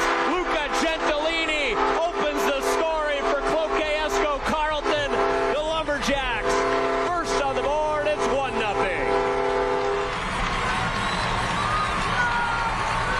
On cue there, Zach. The Lumberjacks student section is on their feet. So is half of this arena here. Here's another look. Bouncing puck in the middle of the zone for Luca Gentilini. The junior scores his 8th goal of the year. He beats Wally high to the stick side, and the Lumberjacks find the game's first goal midway through the second period. They lead it 1-0 here in the 7A championship game. Now back on the attack immediately is Hibbing Chisholm. Ben Galley. Now a centering pass along the near side. Shot, they score! Joey Gabardi answers back immediately for Hibbing Chisholm. We're tied at 1-1. Wow, they were not willing to be down at all. They said, all right, fine. Time for scoring. Let's get some done then here too. We talked about secondary scoring as a key to the game for both these teams. Gentilini scores his 8th of the year for CEC. Joey Gabardi just seconds later, the 3rd of the year for the Hibbing Chisholm sophomore, and we are locked at 1. And we know how good the Blue Jackets are when they are coming from behind. It was the semifinals where they came from behind. The Hawks had scored first, then the Blue Jackets, and they kept scoring more to win that game 5-2. Coaches so often talk about the importance of shifts after goals, whether you're the team that scored or you're the team that got scored on. 13 seconds after CEC takes the lead, Hibbing Chisholm knots it back up at 1. We are going to go down between the benches. Spencer, what do you got? Guys, my favorite part of being down here is just looking at the coach and team reactions, right? Cloquet gets on the board. Head coach Shea Walters almost just ran up to the top pole. I mean, I've never seen someone that excited in my entire life. And then Hibbing strikes back, and I look over, and Coach Aaron Jamnick gives a nod and gives a sly little smile, because that's the kind of guy that he is. We'll see if there's any more big reactions out of either two bench bosses. Well, if Jace Campsell was talking about trying to get a greasy goal for Hibbing Chisholm, that's what they got out of Joey Gabardi. A pretty good shot on the other end from Luca Gentilini, a bouncing puck that freed him up, but a really good shot over the stick side for CEC, and then just kind of one throw towards the front of the net, and now Hibbing Chisholm back on the attack, that one over the crossbar as the scoring chances pick up here late in the second period. Blue Jackets almost operating on the show me your hand first and then I'll show you mine. 2.5 minutes to play in the second. The game's still tied, but now it's 1-1, when for the longest time it was 0-0. This is Knutson, has Gentilini with him, that's Nico, cutting toward the middle. Knutson tried to center, it's defended by Hibbing Chisholm. Now around to the far side, it'll be chased down by Riccio. He flips it to center, Strukel. Hands off here to Tate Swanson, trying to knife his way through the defense. Loose puck at the far side is dealt with by Knutson, who clears it to center with 2 minutes to play in the period. Head at the line, Cole Swanson. He fires, and Bram Snesrud does a good job to deflect that one up out of play for CEC. Yeah, wow, what a change in this game. The swift response, though, is something that Hibbing Chisholm is really good at and has been this whole season. It's impressive to see that shift over, especially here in Amsoil. Just the crowds backing both of these programs. They both have had nothing but great things to say about their communities and the support that they've offered them throughout their journeys here, too. So both fan bases with some reason to be excited here midway, well, now late into the second period with just 1:45 to go before the second intermission. Kampsala chases it down in the corner, centers. Dealt with by Hudson Snesrud. He clears but not out. Gabardi, the goal scorer, tried to go to the front. Rewerts on the second effort. That was blocked by Snesrud. Rewerts has it back. Long shot. Ilianardo sliding stop for CEC with 1:29 to go. Yeah, the CEC, the one, peppering there for quite a while. It was just a matter of time when they were going to finally break through past Rex Wally, but what a brick wall he's been to here. And now we'll just see who's the next one to get on the board first, if the Blue Jackets can maintain the momentum or if the Lumberjacks can steal it back here. I was saying before the back-to-back goals, the biggest crowd I can remember for the 7A championship game here at Amsoil Arena. They've opened the upper deck, and there are quite a few people in the upper deck here in Duluth. These two communities backing their teams very well here tonight in Duluth. Yeah, this is extremely impressive. Picked off by Gentilini, cuts to the middle. Almost the same spot he scored at earlier, but this time unable to get a shot away, and Hibbing Chisholm flips to center. Yeah, I have to agree with you, Zach, in saying this is one of the biggest crowds I've seen here for this game in a long time. We are not only packed in the lower bowl, but we are seeing very few open seats all the way around this upper bowl. There is not a spot that is dead with no one in their seats here. And locked in all around standing room too. And they have been treated to a pretty good game, a defensive game, goaltending the feature throughout, but now back-to-back goals and a quick shot off the face-off comes from Grady Knutson for CEC. Wally snags it with the glove for Hibbing Chisholm. I know a lot of these student athletes talk about the meaning behind the cheering and the community support for them too. It really helps push them to the next level. They want to get a win for their fans too. Painovich out in front, and Knutson couldn't direct it in on goal. It comes now to Hildenbrand, out to center ice. Knocked down here by Elsner. Nice spinning pass. This is Tate Swanson off the shoulder of Ilianardo. Tate Swanson to the far side. He scores! Tate Swanson! Hibbing Chisholm. Its first lead of the game. It's 2-1. What a tournament this young man has had. Tate Swanson rolling out big. He had 2 goals in the semifinal against Hermantown. The older of the Swanson brothers continues a phenomenal junior season. His 20th goal of the year. It comes with just 32 seconds to go in the period. A late goal here puts Hibbing Chisholm up 2-1, their first lead of the game for the Blue Jackets. This is kind of exactly what happened against Hermantown. Hawks scored first, then Hibbing Chisholm got 2 in a row. Those 2 from Tate Swanson to lead.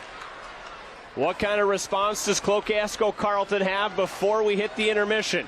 Hibbing Chisholm was able to answer immediately. Can the Blue Jackets carry this 1-goal lead into the third period here in Duluth?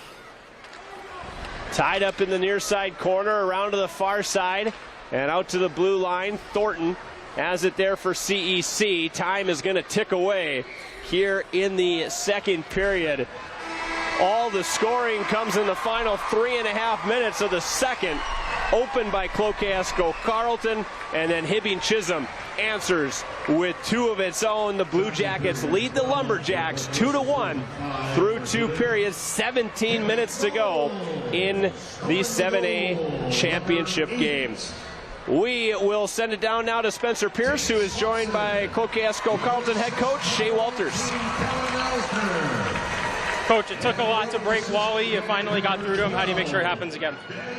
We just got to get pucks through and have second chance opportunities. It seems like we get one shot, they're clearing it out, they're transitioning. We just need to keep hunting the puck all over the ice. Momentum-wise, what's the message to the team in the locker room? Well, obviously, we always talk about a shift after a goal. We don't want to give one up. So, they gain the momentum going into the third, but we just have to have an answer quickly. Is your guys' goal greasy enough? Yeah, I love it. All right. Thank you, Coach. Appreciate it. Guys, back up to you. Yeah, thanks very much. Shea Walters and the CEC Lumberjacks trail by 1 after 2. Hibbing Chisholm leading 2-1 with 1 period to play in the 7A championship game. We'll take a break. The Kohler Toyota intermission report starts right after this on WDIO TV. We have goals late in that second period. Brings us to a 2-1 score. Hibbing Chisholm leading Cloquet-Esco Carleton with just 17 minutes of regulation to play here in the 7A championship game. Earlier this season, Cloquet-Esco Carleton played host to its own version of Hockey Day Minnesota. It was Hockey Day Cloquet, and for more on that, we go down between the benches to Spencer.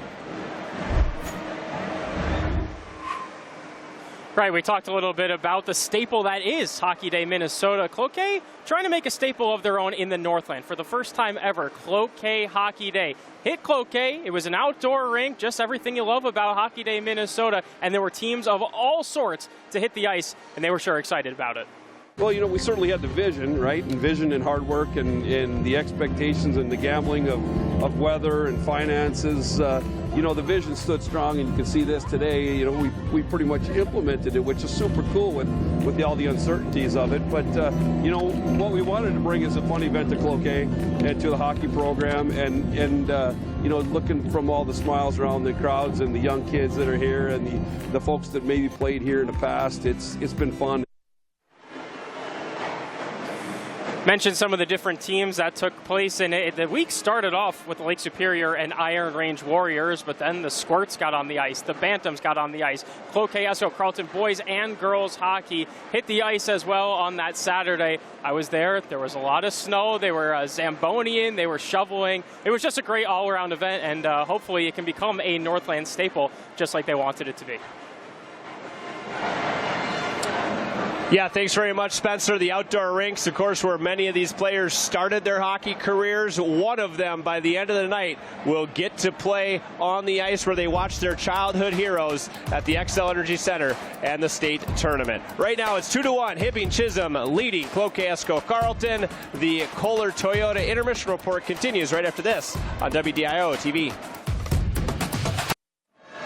Kohler Toyota intermission report continues here at Amsoil Arena with Hibbing Chisholm leading Cloquet-Esco Carleton 2-1 through 2 periods. Zach Schneider, Alicia Tipke back with you here in the booth. We were well past the halfway point of regulation with no goals scored, and then we got 3 in about 3.5 minutes of that second period. Yeah, 2 of them came back to back. Luca Gentilini, the one to break the ice for Cloquet-Esco Carleton, first to get on the board here with what coach called a gritty, greasy goal, but Joey Gabardi comes right back literally seconds later to tie the game for Hibbing Chisholm, and this gives the Blue Jackets the momentum now, because then it is Tate Swanson who gives Hibbing Chisholm their first lead in the game. He hit 2 goals in the semifinals to help lead them to victory over Hermantown, so now it is Hibbing Chisholm who has the momentum despite CEC becoming the first to break the Goose Eggs. Yeah, and the Swanson goal came with just 32 seconds left left in the period, so a chance maybe for Cloquet-Esco Carleton, the top seed, to regroup a little bit, come out hard in the third period. Hibbing Chisholm obviously hoping to protect that one-goal lead with 17 minutes between them and the state tournament. We will take a break. The third period shaping up to be a good one between the Blue Jackets and the Lumberjacks. We'll drop the puck on that period right after this on WDIO TV.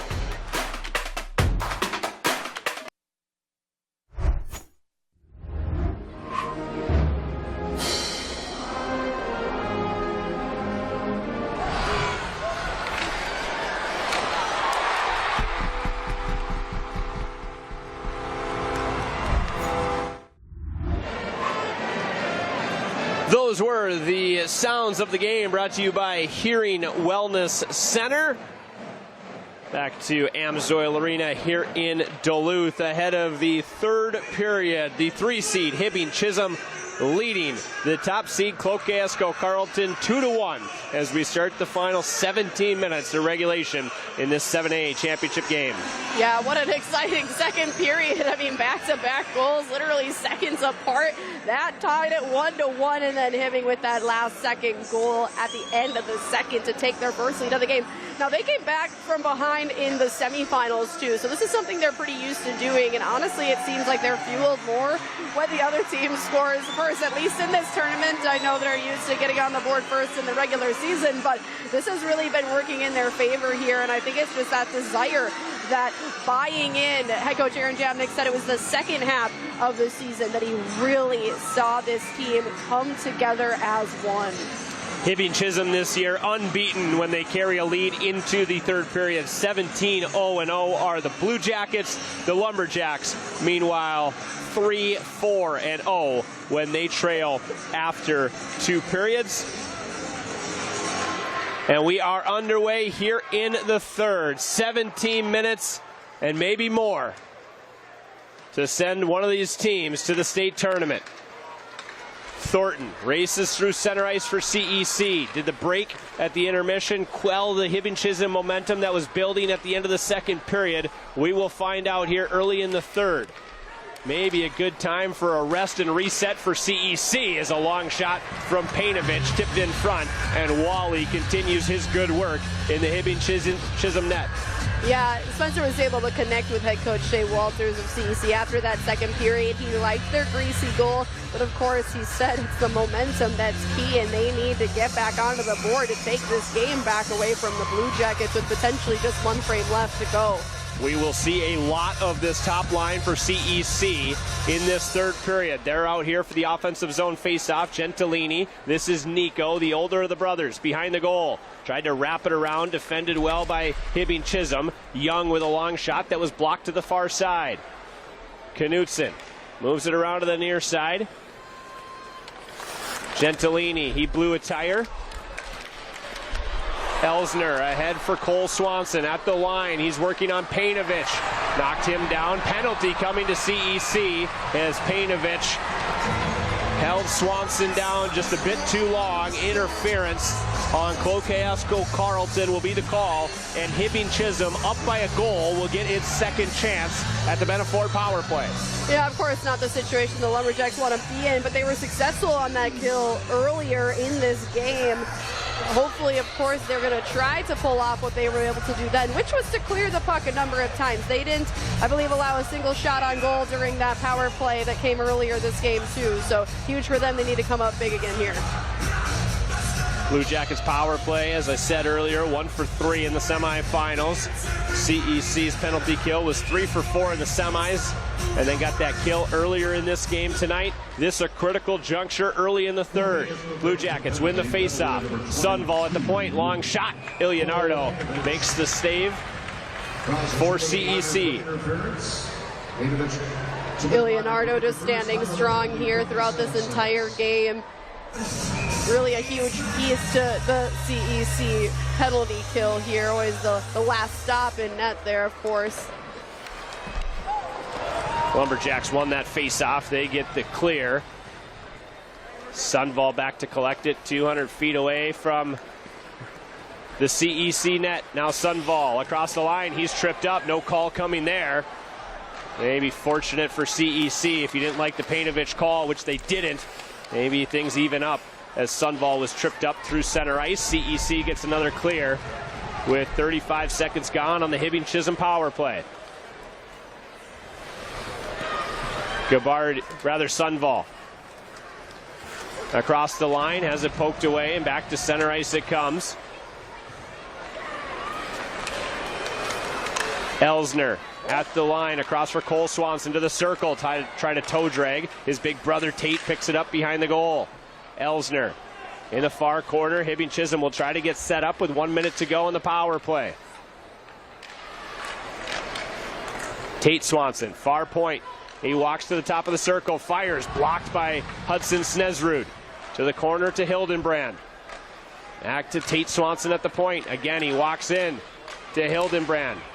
To Tate Swanson, fired, or swung and a miss, tried to fire from the bottom part of the circle. Now Cole Swanson, nice move on the near side, through the crease it went.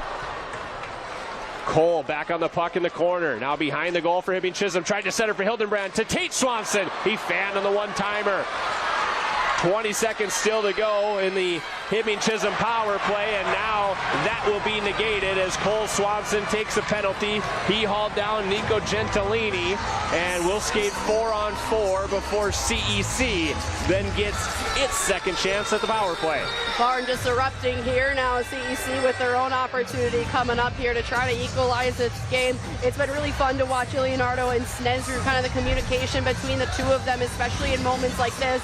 You can see it's almost like some form of telepathy. They're able to catch each other where they're at.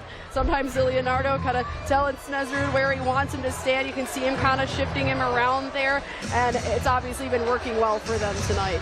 So 4-on-4 for 13 seconds, and then almost a full allotment of a power play for CEC. Off the face-off, Young, Chase Strukel behind the goal. It's out to center ice. Now it's picked up by Rewerts. Back to full strength is Clocasko Carleton. The Bennett Ford power play starts for the Lumberjacks. They trail by a goal, still early here in the third period rather. Young, chased by Gabardi, one of the goal scorers tonight for Hibbing Chisholm. Hudson Snesrud now will start the charge forward. He lost a handle on it in his own zone. Has to whip it across to the far side. CEC trying to get organized with 1:15 still to go on the power play. Nico Gentilini motors across the line. Rewerts defends him behind the goal for Hibbing Chisholm. CEC had a really good power play in the second. They didn't score, but generated some looks. They'll get set up. Down low, Gentilini, centering pass to the far circle. Thornton off the post. Comes to Knutson at the near side. Hudson Snesrud, 50 seconds still to go. Thornton, one-timer, he scores! Carson Young, a power play goal. We're tied, it's 2-2. Fans are bummed about that first miss, and then Carson Young coming up with the equalizer. Huge for the Lumberjacks on the power play goal. Let's take another look.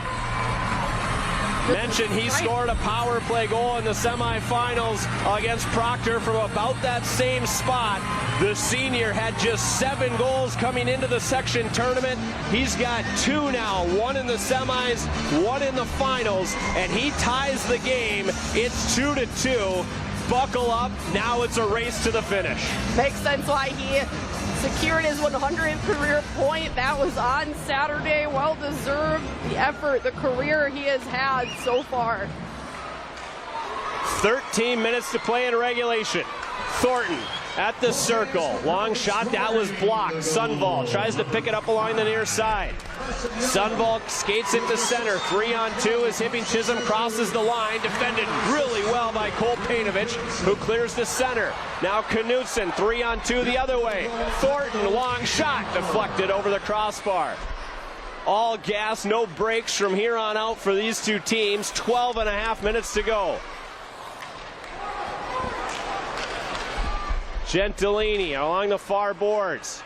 Behind the net, chasing it down is Rotzi. Along to the far side and out to center ice by Hibbing Chisholm. In front of the CEC bench, a collision And the puck free now to the goal scorer, Young. He moves it forward. Sullivan, he takes a big hit at the line. And Hibbing Chisholm controls. Strukel ahead to Galley. And Hibbing Chisholm unable to control. Offside on the Blue Jackets. We will take a break. 2-2 the score on our third period scoreboard, brought to you by Midway Sewer. This is all we do, and we do it well.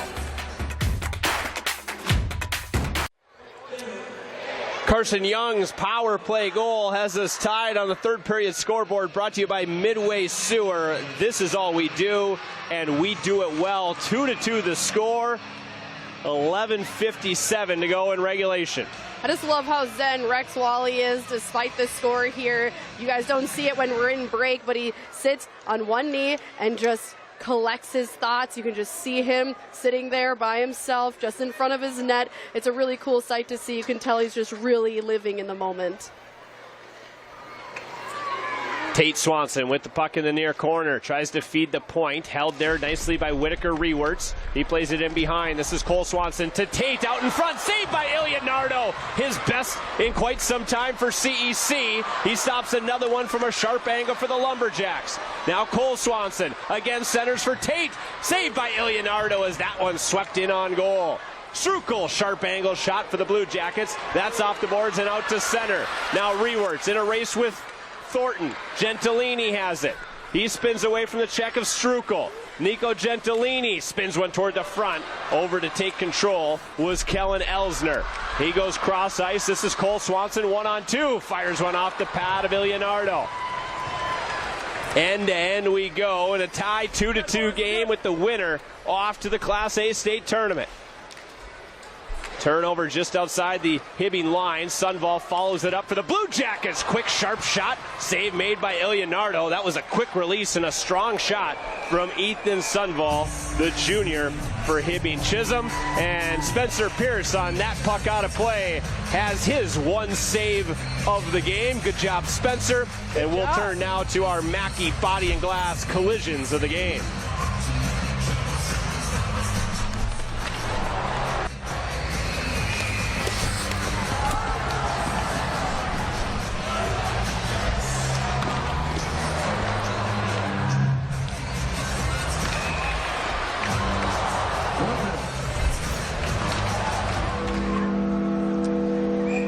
Those were our collisions of the game, brought to you by Mackey Body and Glass. It would have been too much to ask for the feature there to be saves of the game. We could have got Spencer in on the... I was going to say it. We'll see if he makes our list.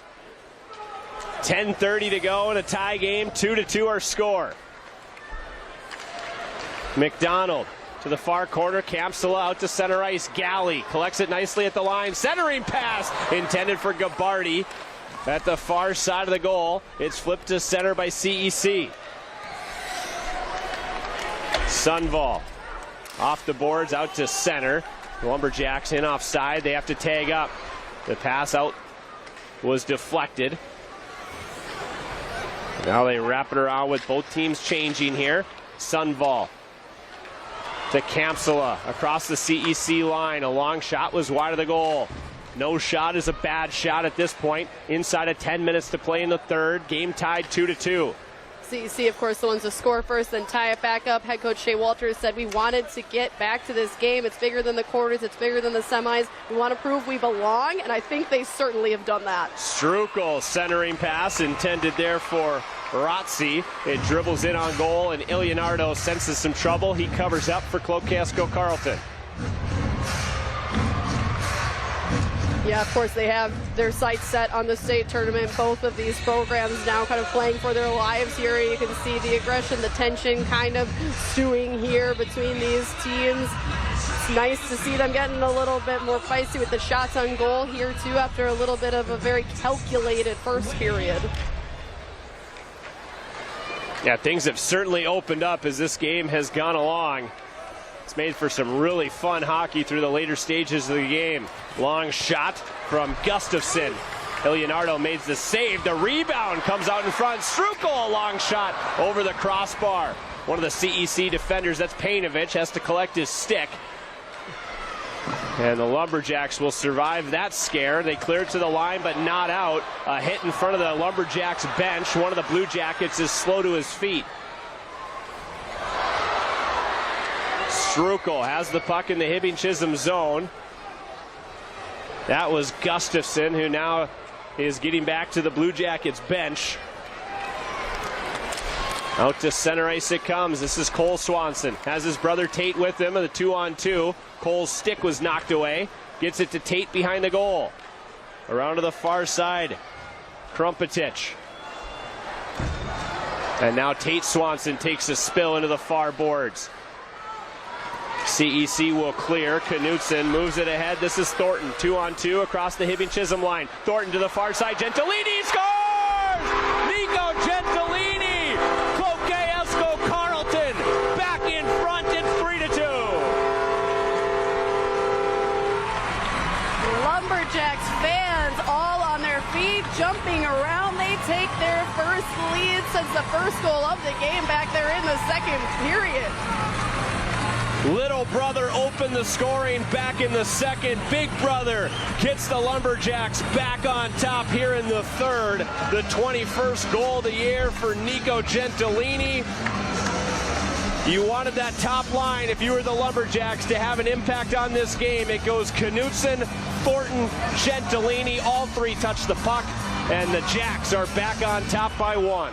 Gentilini's a huge night for that family here, putting the Lumberjacks up by 1 here. There's 8 to go in this game. Nico now has points in 5 straight games. He has goals in 6 of the last 8 for the Lumberjacks. Painovich, the turnover at the line. Back pressuring is Rewerts. Around to the far side, it's Galley. He's pinned to the wall by Luca Gentilini. Hibbing Chisholm responded really well, really quickly to the first deficit they faced here tonight. Let's see how they do with this one with 7:40 to go in the third. That took them mere seconds to respond and tie the game up there in the second period. CEC really fighting to make sure that they don't get another opportunity at doing that same thing, trying to pull the puck away. Kamsala fires one high and wide on the stick side of Ilianardo. The Blue Jackets back on this attack. A shot, they score! Cole Swanson! They answer it again! We're tied, it's 3-3. Another brother with another goal, and once again knotted up. Cole Swanson, the brother to Tate Swanson, who was the one to give Hibbing the lead back in the second. What a family night here. Cole Swanson's 18th goal of the year. The freshman answers back quickly again for Hibbing Chisholm, and we're tied once more. It's 3-3 with just over 7 minutes to play here in the third. What an effort here by both of these teams, not allowing each other to hold the lead for long, back and forth quite literally. What a game this has turned into between the Lumberjacks and the Blue Jackets. Punch, counter punch since late in the second period. Who will land the next blow, and will it be the knockout blow here in the 7A championship game? Young ahead of the line, tipped in by Knutson. Back to get it is Strukel behind the Blue Jackets goal. Out to center it comes. Final 7 minutes now of regulation, and a high stick called here on Hibbing Chisholm. We'll send it down between the benches to Spencer. Yeah, guys, not too often you're referring to a freshman as one of the best players on the ice, maybe even the best player on the ice, but that's exactly what Proctor hockey head coach Jeff Lasby called Cole Swanson. He said when he's on the ice, he's the best player on the ice, and there were plenty of games this year that he was exactly that. It is obviously showing in this tournament, and him and his brother are starting to put on a show. Yeah, I'd have to agree. I thought he was one of the best players, if not the best, in that semifinal game against Hermantown. He scores the biggest goal, certainly, of his varsity career to tie things up here midway through the third for Hibbing Chisholm. Yeah, high praise from an opposing coach there. Obviously, it just shows how much his skill can be seen throughout the ice, throughout the Northland. Young in the corner. Gentilini tries to fire one from a sharp angle. Wally got the pad down for Hibbing Chisholm. One more media timeout And then it's a race to the finish here in the third period. 6.5 minutes to play. The score tied 3-3. The shots are about even. They were somewhat favoring Cloquet-Esco Carleton after the second, but now just 22-21 in favor of the Jacks. Yeah, Hibbing obviously extremely good on the response there. The media timeouts, both the coaches love them. Another opportunity to rest that top line to give everyone a nice little breath there in the middle of the period. And it's going to be go time from there. If they want to avoid an extra frame here and just take it out, all right. Who will be the hero here in the championship game? Long shot from Bram Snesrud, blocked. Back the other way, it's Rewerts. 2-on-2 as they cross the line. Defended by Hudson Snesrud. Out in front. That shot wide of the goal. It came from Hunter Gustafson. Bouncing puck now behind the CEC net. Wrapped around by Snesrud. Out to the point. It's held by McDonald. To the point, Rewerts. Bouncing puck. That was blocked by Strang. Out to center it comes off the stick of Luenzi.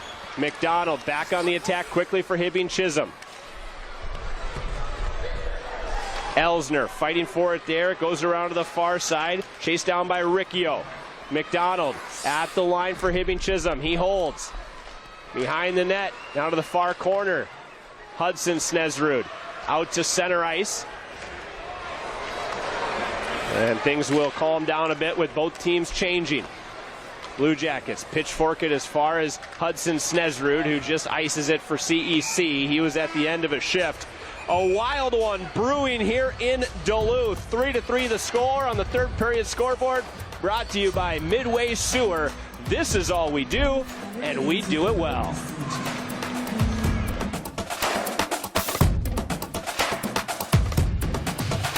Are you ready for the Northland winter season? Finance trucks, SUVs, snowmobiles, and ATVs. At Harbor Point Credit Union, finance as low as 5.44% APR up to 5 years. Apply online or contact us today. Harbor Point Credit Union, serving our region since 1933.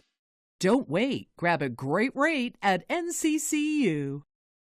Discover the largest selection of power sports equipment at 5 Seasons Sports, carrying a full lineup of Polaris off-road vehicles like the General, the most powerful and versatile crossover side-by-side. The Expedition, designed to pack more, haul more, and do more. The Razor is the ultimate combination of power, agility, and unrivaled ride and handling. And the Sportsman, legendary ride and handling with independent rear suspension, on-demand all-wheel drive, and class-leading ground clearance. Find your fit at 5 Seasons Sports Evelyn. Online at 5seasonsportscenter.com. Looking for better water? Call Arrowhead Water today.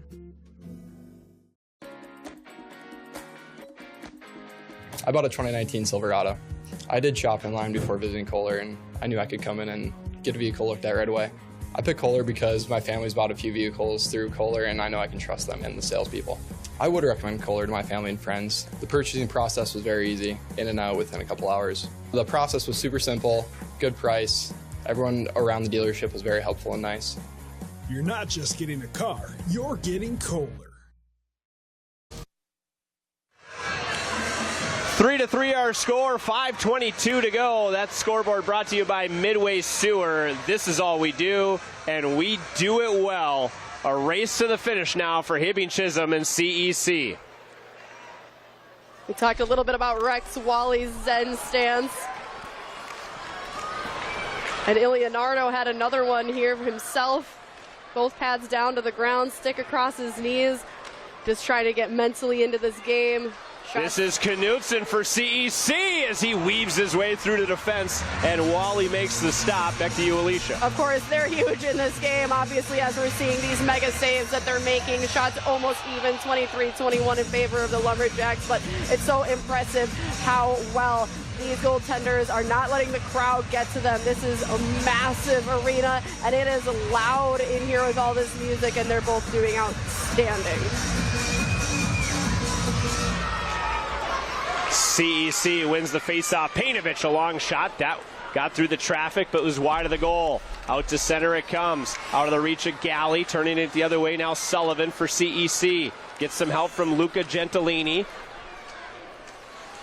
He scored the first goal of the game back in the second period. It feels like ages ago. We've had 6 goals, all since about the 3:30 mark of that second period. Moving it forward now is Sewell. He's been quiet tonight, had 2 goals in the semifinals. One of the freshmen for CEC. He might be a sneaky pick to get the next one if you're the Lumberjacks. Yeah, he was a huge play for them, a huge player for them. Carson Young called him skilled, just a young talent. He's a really big threat, too, he said, and capitalize when they need him most. And he's a fun one to watch play. Meanwhile, for Hibbing Chisholm, Kellen Elsner, Jace Kamsala, Ben Galley, that top line, they've been out there a lot. Strukel whistles one wide on the stick side. Sharp angle shot, he missed the net again. Sunval around to the far side. Shot in behind the goal. Young for CEC, back out to center ice. Sunval flips it back in for Hibbing Chisholm. Will we continue to go end to end here in the game's closing minutes as these teams try to find a winner, or do we go back to the first period where it was a bit more tentative? We'll see what the next 3.5 minutes bring. Definitely a lot more calculated hockey here for sure. Long shot swallowed up by Ilianardo, and he covers for Hibbing Chisholm. And with that, we will turn to tonight's saves of the game, brought to you by Hermantown Millwork.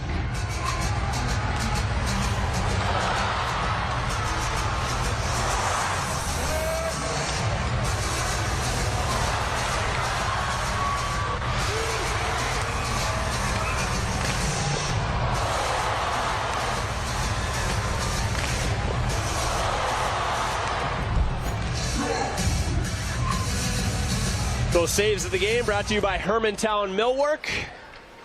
Alicia and I campaigned hard to get Spencer's bare-hand glove save. Can't believe that didn't involved make it. in that, but Rex Wally, Jacob Ilianardo outshine our better. Spencer Pierce here tonight. It's a little bit better. Sorry, Spencer. Turnover now at the line. Chasing it down is Hildenbrand for Hibbing Chisholm. 3 minutes to play in regulation. Hildenbrand tied up by Young. Those two continue to battle in the near side corner. To the point, Rewerts. He holds the zone for the Blue Jackets. Young on the second effort, still can't get it past Rewerts. He centers, tic-tac-toe, passing to the far side. It was Hildenbrand, defended well by Bram. No, that's Hudson Snesrud, and CEC will survive. It's cleared to center.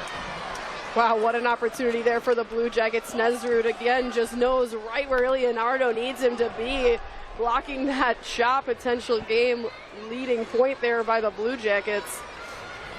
2 minutes and change to go here in regulation. Shots even at 23 apiece. The score tied at 3. Winner off to next week's Class A state tournament. Cole Swanson, he tied the game at 3. He tries to center off the back of the cage. It's wrapped around by CEC, held at the point by Sunval. Painovich picks it up for the Lumberjacks. He flips it out to center. Bouncing puck into the Hibbing Chisholm zone. Sunval controls there. He flips it back to center for the Jackets. Bouncing puck. Shot as far as Bram Snesrud. Now Painovich looking ahead, intended for Luca Gentilini. That'll be an icing on CEC with 1:40 to go. Clock is ticking down. It's exciting to feel the energy spike in this Amsoil Arena here. Officials now saying that tipped off something at center ice, so the faceoff will come back to the center dot. Fortunate break for Cloquet-Esco Carleton to not have the defensive zone faceoff. And now a timeout will be used anyhow by Cloquet-Esco Carleton. 1:40 to play in regulation in what has turned into a game for the ages. Two programs that have not been to the state tournament in quite some time. 2011, the last time for Hibbing Chisholm. 2008, the last time for Cloquet-Esco Carleton. And one of them is off to next week's state tournament. Yeah, it's kind of fun. Not only was 2008 their last state trip, it was actually their last time stepping into the section championship game. They got it done back then after falling 4 seasons in a row, 2005 to 2008. Big moment for them to try to break out of that drought here.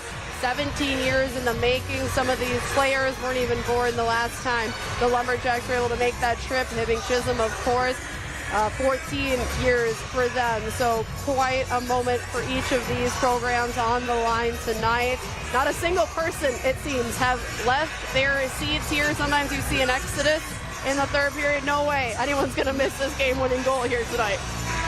Cloquet-Esco Carleton this year 5-4-0 in games decided by 1 goal. Hibbing Chisholm 2-1-0 in 1-goal games this year. The Jacks are 3-3-0 in overtime. The Blue Jackets 2-0-0. Should it get that far here in the 7A championship game? Still a minute and 40 seconds of regulation. We are getting close to the time when the next goal will almost surely be the winner. Someone's going to be the hero tonight. Absolutely. For either Cloquet-Esco Carleton or Hibbing Chisholm. Man, getting goosebumps here. This is the game that everyone anticipated for this Section 7A championship. They knew that it was these two teams, and we're going to bring it down to the wire. Just watching how impressive they have been all season long. Man, do they deserve this spotlight. Here we go. Closing minutes of regulation. A state tournament berth on the line. Luca Gentilini fights for it along the near boards. He wins it back for CEC. Pushed to the wall by Sunval. Sullivan feeds the point. Snesrud long shot. Wally, the glove save for Hibbing Chisholm. He snapped that close with authority, saying, nope, not this time. I'm ready for you. And he's been so good about that this entire game. It's those gritty, greasy goals that Cloquet-Esco Carleton says that they love. That's what's been able to sneak past them. Otherwise, he has been able to read all the calculations here tonight.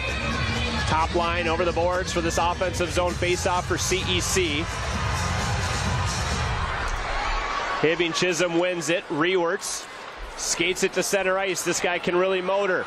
Rewerts into the zone. Nice move around Painovich. He lost a handle, and Young pushes him to the end wall for the Lumberjacks.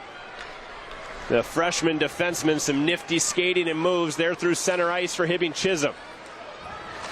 1 minute to play in regulation. 3-3 our score. Young already with a power play goal tonight. He moves ahead. Centering pass, put it on goal, and Wally, what a save that was. Grady Knutson on the doorstep. Rex Wally shuts the door for Hibbing Chisholm. Absolutely amazing save there by Wally. They even kind of pushed him around, shoved him around there in front of the net. He just held tight, held close, making sure there's no way it could slip through. Maybe if it was under his pads or pipe or anything, he just held strong here. What a great pass from Carson Young to CEC's leading goal scorer, Grady Knutson. He got it in on goal with some authority, and that's a fantastic save from Rex Wally. I like the way he bent all the way over, got his head down to make sure no sticks could even try to come in and penetrate, depending on where that puck was underneath his body. Faceoff will come out to center ice. Not sure exactly of the reasoning. Cloquet-Esco Carleton not happy about it. Their captain, Carson Young, arguing the point now. Shea Walters unhappy, but the faceoff will be at center ice with just under 50 seconds to go here in regulation. The Jacks win it. They move it ahead to Thornton. Sidesteps into the circle. Bobby Thornton, a shot. He missed the net. Around to the far side and out to center ice it comes. 35 seconds to play. Young to Painovich for CEC. Still time in regulation to find the winner. Knutson had that last chance. He's tripped up as he entered the zone. No call coming. Strukel lost his stick for Hibbing Chisholm. Knutson digs it free. Moves it around to the far side. 15 seconds to play. Thornton towards the front. That went through the top of the crease area. Young has it at the far point. Final 10 seconds now. Hibbing Chisholm out to the line. Young holds. Moves to the middle. Long shot. That was over the goal. And we will have an overtime in the Section 7A championship game. You know, I didn't see this going any other way. This is going to be such a gritty hockey game. And now we get some free hockey. 3-3 the score through regulation. 51 minutes. Not enough to decide things between Cloquet-Esco Carleton and Hibbing Chisholm. We will take a break. The overtime after this. Next goal wins. The winner off to the state tournament here on WDIO TV. 3-3 the score. Overtime about to begin in the 7A championship game. The top seed Cloquet-Esco Carleton, the 3 seed Hibbing Chisholm. Zach Schneider, Alicia Tipke, Spencer Pierce back with you here in Duluth. a game certainly fitting of a championship being played here at Amsoil Arena. No scoring in the first period. We saw 3 goals in the second, 2 from Hibbing, 1 from CEC. 3 goals again in the third, 2 for CEC, 1 for Hibbing. It's been punch, counter punch, really from the end of that second period on, and it's turned into an absolute classic with a state tournament berth on the line. It truly has. CEC with the last couple opportunities at getting that game-winning goal, but Rex Wally standing strong in net. Of course, Blue Jackets got past Leonardo just a handful of times, but he's been the one to also maintain that very calm aura here for Cloquet-Esco Carleton, something that obviously they love to be able to rely on and stand behind them there. 3-3.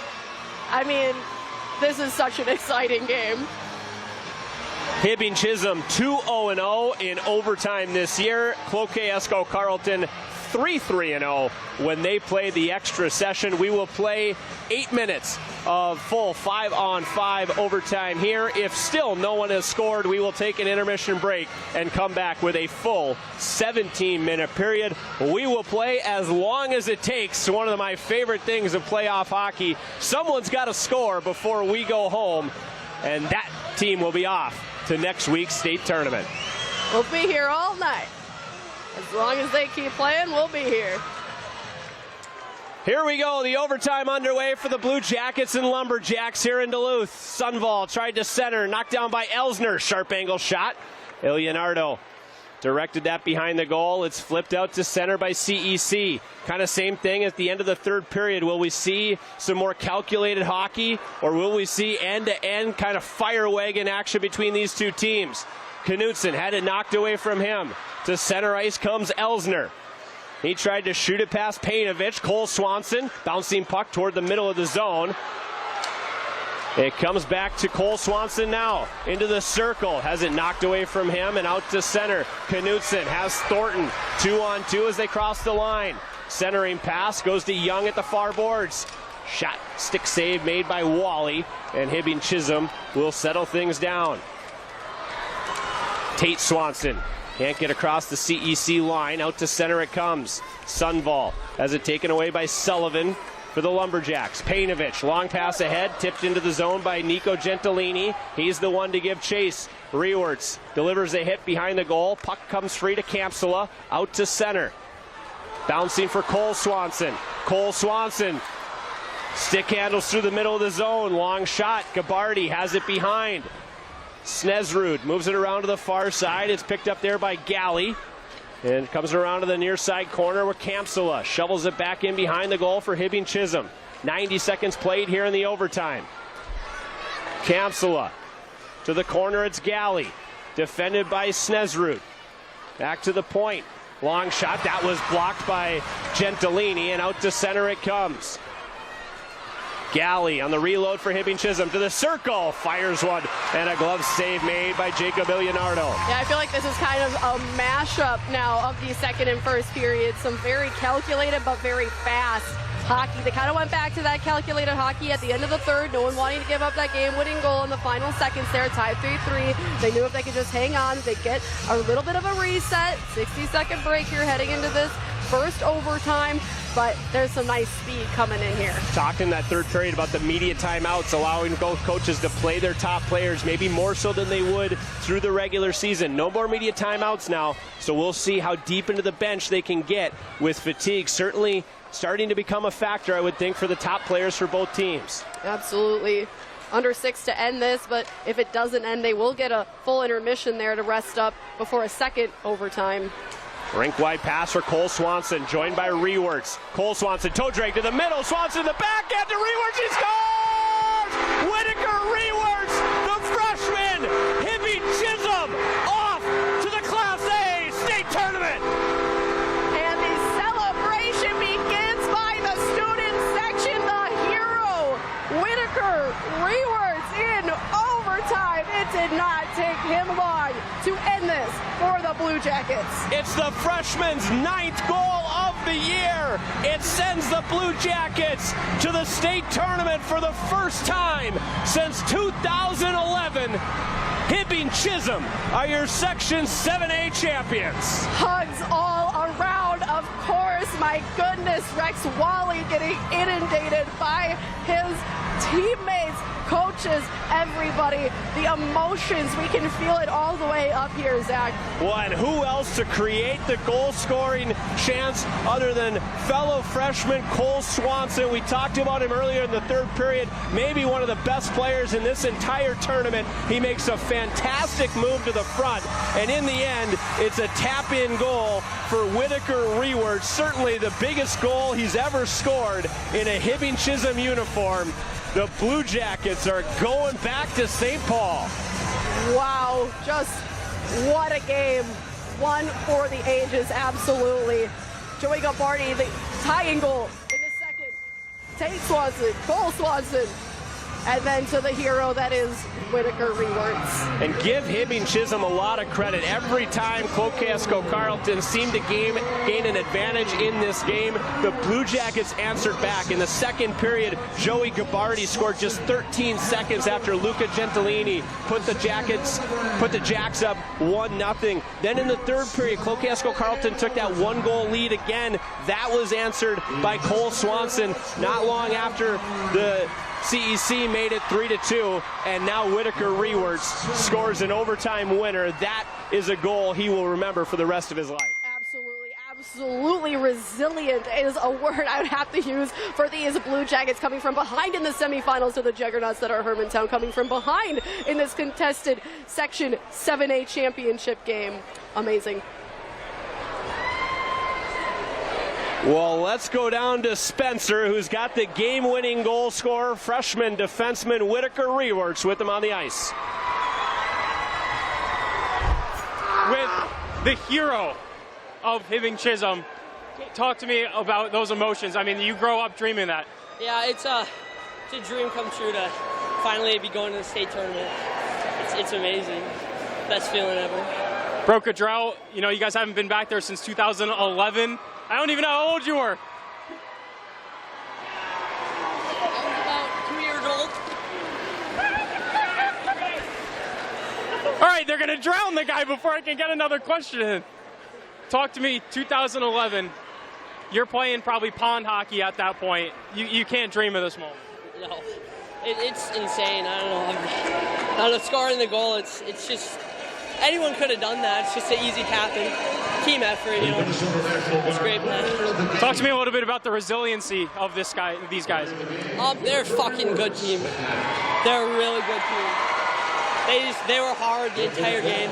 Stayed on us. It was a hard game. What was it about kind of that first period, right? You give that first goal up. You guys keep coming back. It was punch, punch, punch, and you finally got it to get through. Yeah, it was. They scored right away, and then we went out there and we just came at them really hard. And then we were lucky enough to get another one right before the end of the first.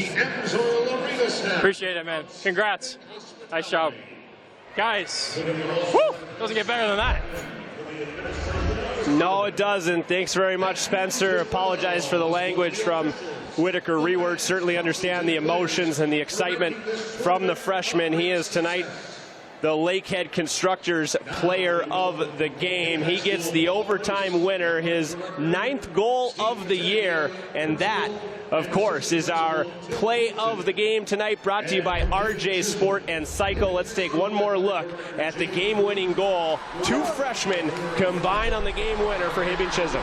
Yeah, I mean, he said that it was an easy tap-in, but nothing comes easy in a game like this. They just had the momentum, they had the speed, and they had the pressure, and they were able to get right in that spot. You can see those defenders trying to get in their CEC with an absolutely amazing game, and they played a great section championship from the Lumberjacks too. Yeah, absolutely heartbreaking here for the top seed from Cloquet-Esco Carleton. A wonderful season that ends here in the championship game for Hibbing Chisholm. A lot of demons exercised. You get to this point last year, you lost 4-0 to Hermantown. You beat the Hawks in this year's semifinals, get back to this spot, and you're able this time to get over the hump. It'll be Hibbing Chisholm playing on in the next week's state tournament. Yeah, we know that means so much to them, but it's so special to just see the exchange between these two teams, knowing how hard they fought throughout this entire season, facing each other now for the 3rd time tonight, with, of course, this championship on the line. But